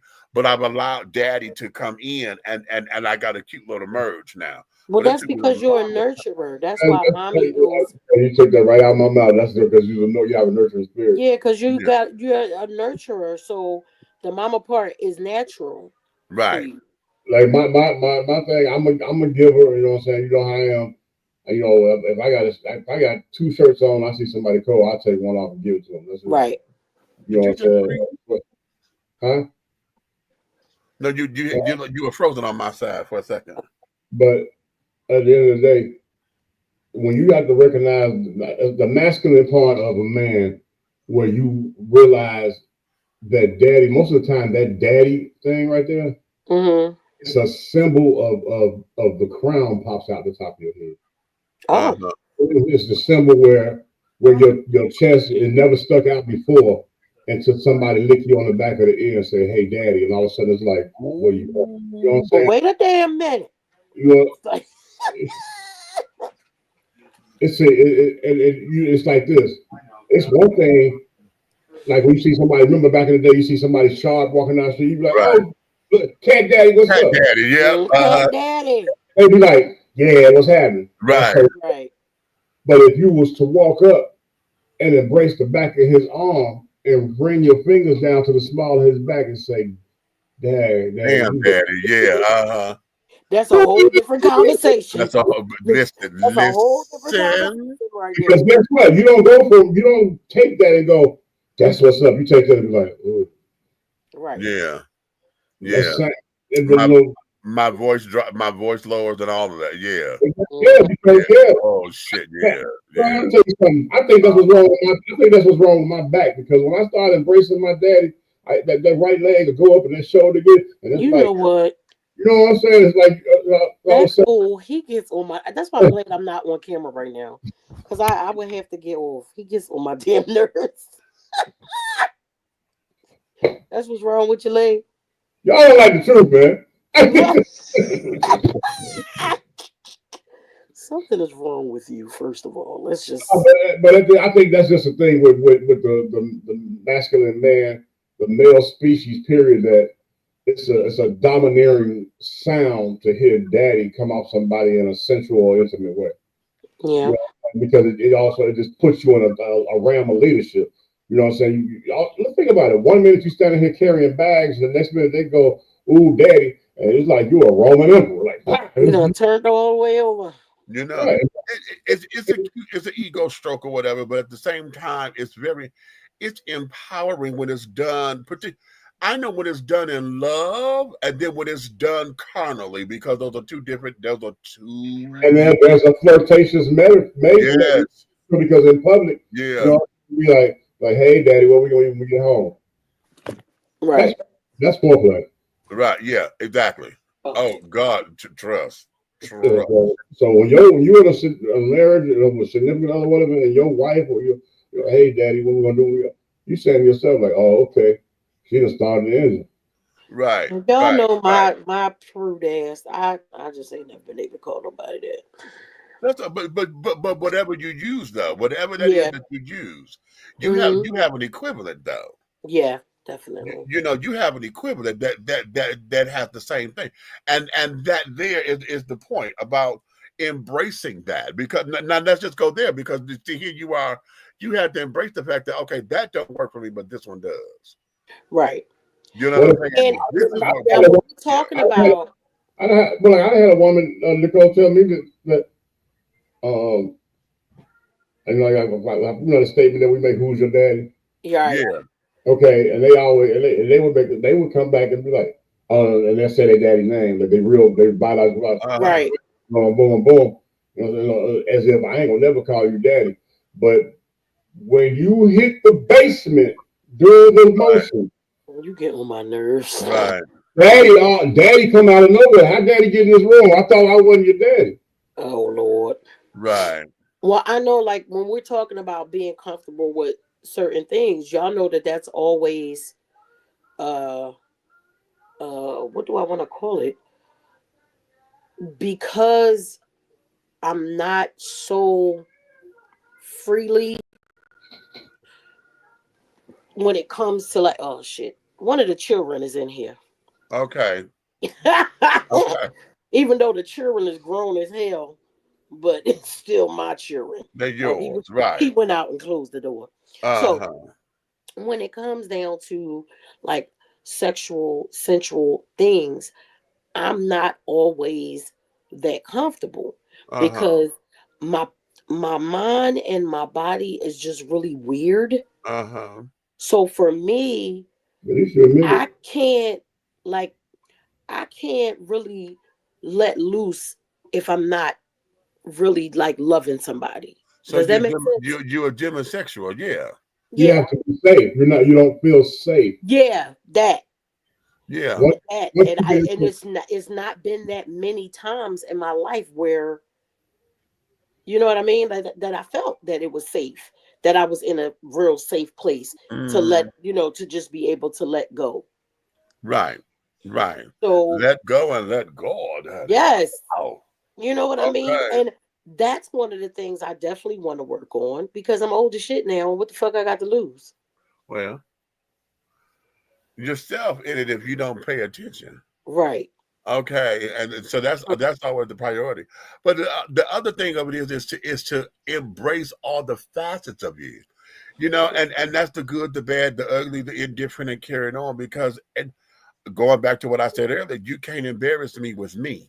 And Right. once we are able to look at all of what makes us unique, Yeah. okay, and embrace it all in all of its totality, honey, in all of its splendor and its glory and its not so glory and all of its fucked upness and Cause you gotta think like the average guy. I'm not talking about somebody who's actually really, really uh-huh. into it. But the Uh-huh. average Joe will ask me, "Oh, you got 5 kids? You must be a freak. Why the fuck do you automatically think I'm a freak, bitch? I was a wife. Right. I Right. got that many kids because me and my husband made kids. But that don't mean that I'm a freak. I'm not a freak. I'm not saying that I couldn't possibly ever try to be one. But what I'm saying is that ain't my everyday life. oh, okay, all Let right, me what okay, okay. I got to adjust to my sister talking like this. Okay, I know. all right. right. Look, y'all see me trying to get it out. I'm like, wait, I'm trying to I'm ready figure to it fight. out. I'm already ready to fight, and ain't no nigga here. Right. Okay. But I've heard that before. And as opposed to maybe checking somebody, I might laugh it off because that's embarrassing for me, for somebody to say that to me. Really, I feel like I want to punch you in your fucking face for just assuming. But you know what Okay. I mean? I just kind of let it go, like, oh, boy, you crazy. Let me address this heifer right here. Oh Lord. This is my daughter. Okay, She go said, ahead. "Mom, masculine, where, Mom?" Oh, Okay. Mexican supposed to be masculine. Where are you serious? You is not masculine. You the whole woman up underneath. Okay. And I'm glad you brought that out, Miss Ma'am. Uh-huh. oh Lord. Uh I'm glad you brought that out because see that's the whole reason why I'm saying it. I had to get comfortable with my brand of masculinity because my brand of masculinity is not what society says it ought to be. Right. Okay, he's there. My masculinity is there and it comes out when it needs to. Okay. And if you don't know, you better check them tapes. That world renowned, he should have got a heavyweight belt for that beat down. The man was all there that damn day. That's right, because he has a whole he, she, me thing going on. You said okay, Okay. okay. Yeah, he has a he, she, me thing going. Like I got a he, we. You know what I'm saying? Right. That boy Hey, because them hands was masculine as hell. Because I had to sit up. Like, the first video came through, and I looked, and I said, "Oh," I said, "Boy," I said, "Somebody get in here talking." I was like, I set it back down. Then the next video came, and I looked, and I said, "That's me." I said, Wait, "Whoa, but wait a minute." Red, let me tell you what part got me and Cole in here on the floor. When the little Chinese lady, when the little Asian lady looked and ran back up the steps like, I don't want no parts of this motherfucker. Right. And then Keisha came and she said, well, who is that? Me and Cole like, Uncle Meech? She said, well, damn, who he beating up? I said, yeah, they try to play with him. I don't know why. David. I said, boy. So please don't get it misconstrued, honey. He didn't know the tap out word. Listen, he should have just left me. He should have just did what me told him to do and go to fuck head when he told him to. All he had to do is say, okay, daddy. We at the 3-hour mark. We're going. Because he don't Yeah, we are. Right. We're going. We said we're going to be there in 15 minutes. Okay, Right. we did. Yeah. Okay, you know what? Because you playing. Okay. Embrace your uncomfortable parts of yourself, people. You have to because the thing over here, just because you don't embrace it doesn't mean it's not there. Right. And that there is what gets all of us in trouble. When we sit up there and try to run from those spots and those places that are a part of us, and we think that because we don't address it, it's going to automatically go away or whatever. Mm-hmm. If it's something that you don't like about yourself that's changeable, change it. Yeah. If you can't change it, you have to accept it. Mm-hmm. You have to accept it as a part of you, honey, and then you have to find how it can be empowering so that nobody can use it against you. Right. There is nothing about me that anybody could come up and throw in my face that would be a weapon against me. Nothing. So don't try to form it because it ain't going to prosper. Because it ain't going nowhere, honey. Okay, it ain't going nowhere. There is the key to it all. Okay, regardless of what your inner kinks are, regardless of what your fetishes are, regardless of what it is that you do in secret and behind closed doors. See, that's the other thing. Stop letting shit be secret. If it's private, it's private. But if you keep it secret, then that means you're hiding something. If you're hiding it, then that means you're giving somebody the opportunity to weaponize it against you. Yep. Nothing should never be secret. It should be private. You know what? That made so much sense. Mm-hmm. Red, that's why I ain't got no tapes. Like, you can't take a picture. You can't record. Okay. Because y'all some evil, hateful motherfuckers out here. And it ain't like back in the day where only somebody could use it on a VCR. Now it's 2 seconds and the whole world see it. I ain't doing it. Yeah, that's why I like that whole baby oil thing with Diddy. I'm not with that, but I do use the Lysol wipes because they kill all bacteria. You know what? Go ahead, Meech. Wrap it up. Wrap it up. I'm gone. I'm not. You know what? Fuck it. I'm not gonna even. I'm not gonna. No. You know what? Fuck it. No. Bye. Shit. Damn. You know what? You old hateful ass. We ain't gonna put up with your ass. We not gonna put up with you. Bye. I can't even end the damn show right because you want to be damn stupid. Good night, y'all. Bye, y'all. God damn it, no.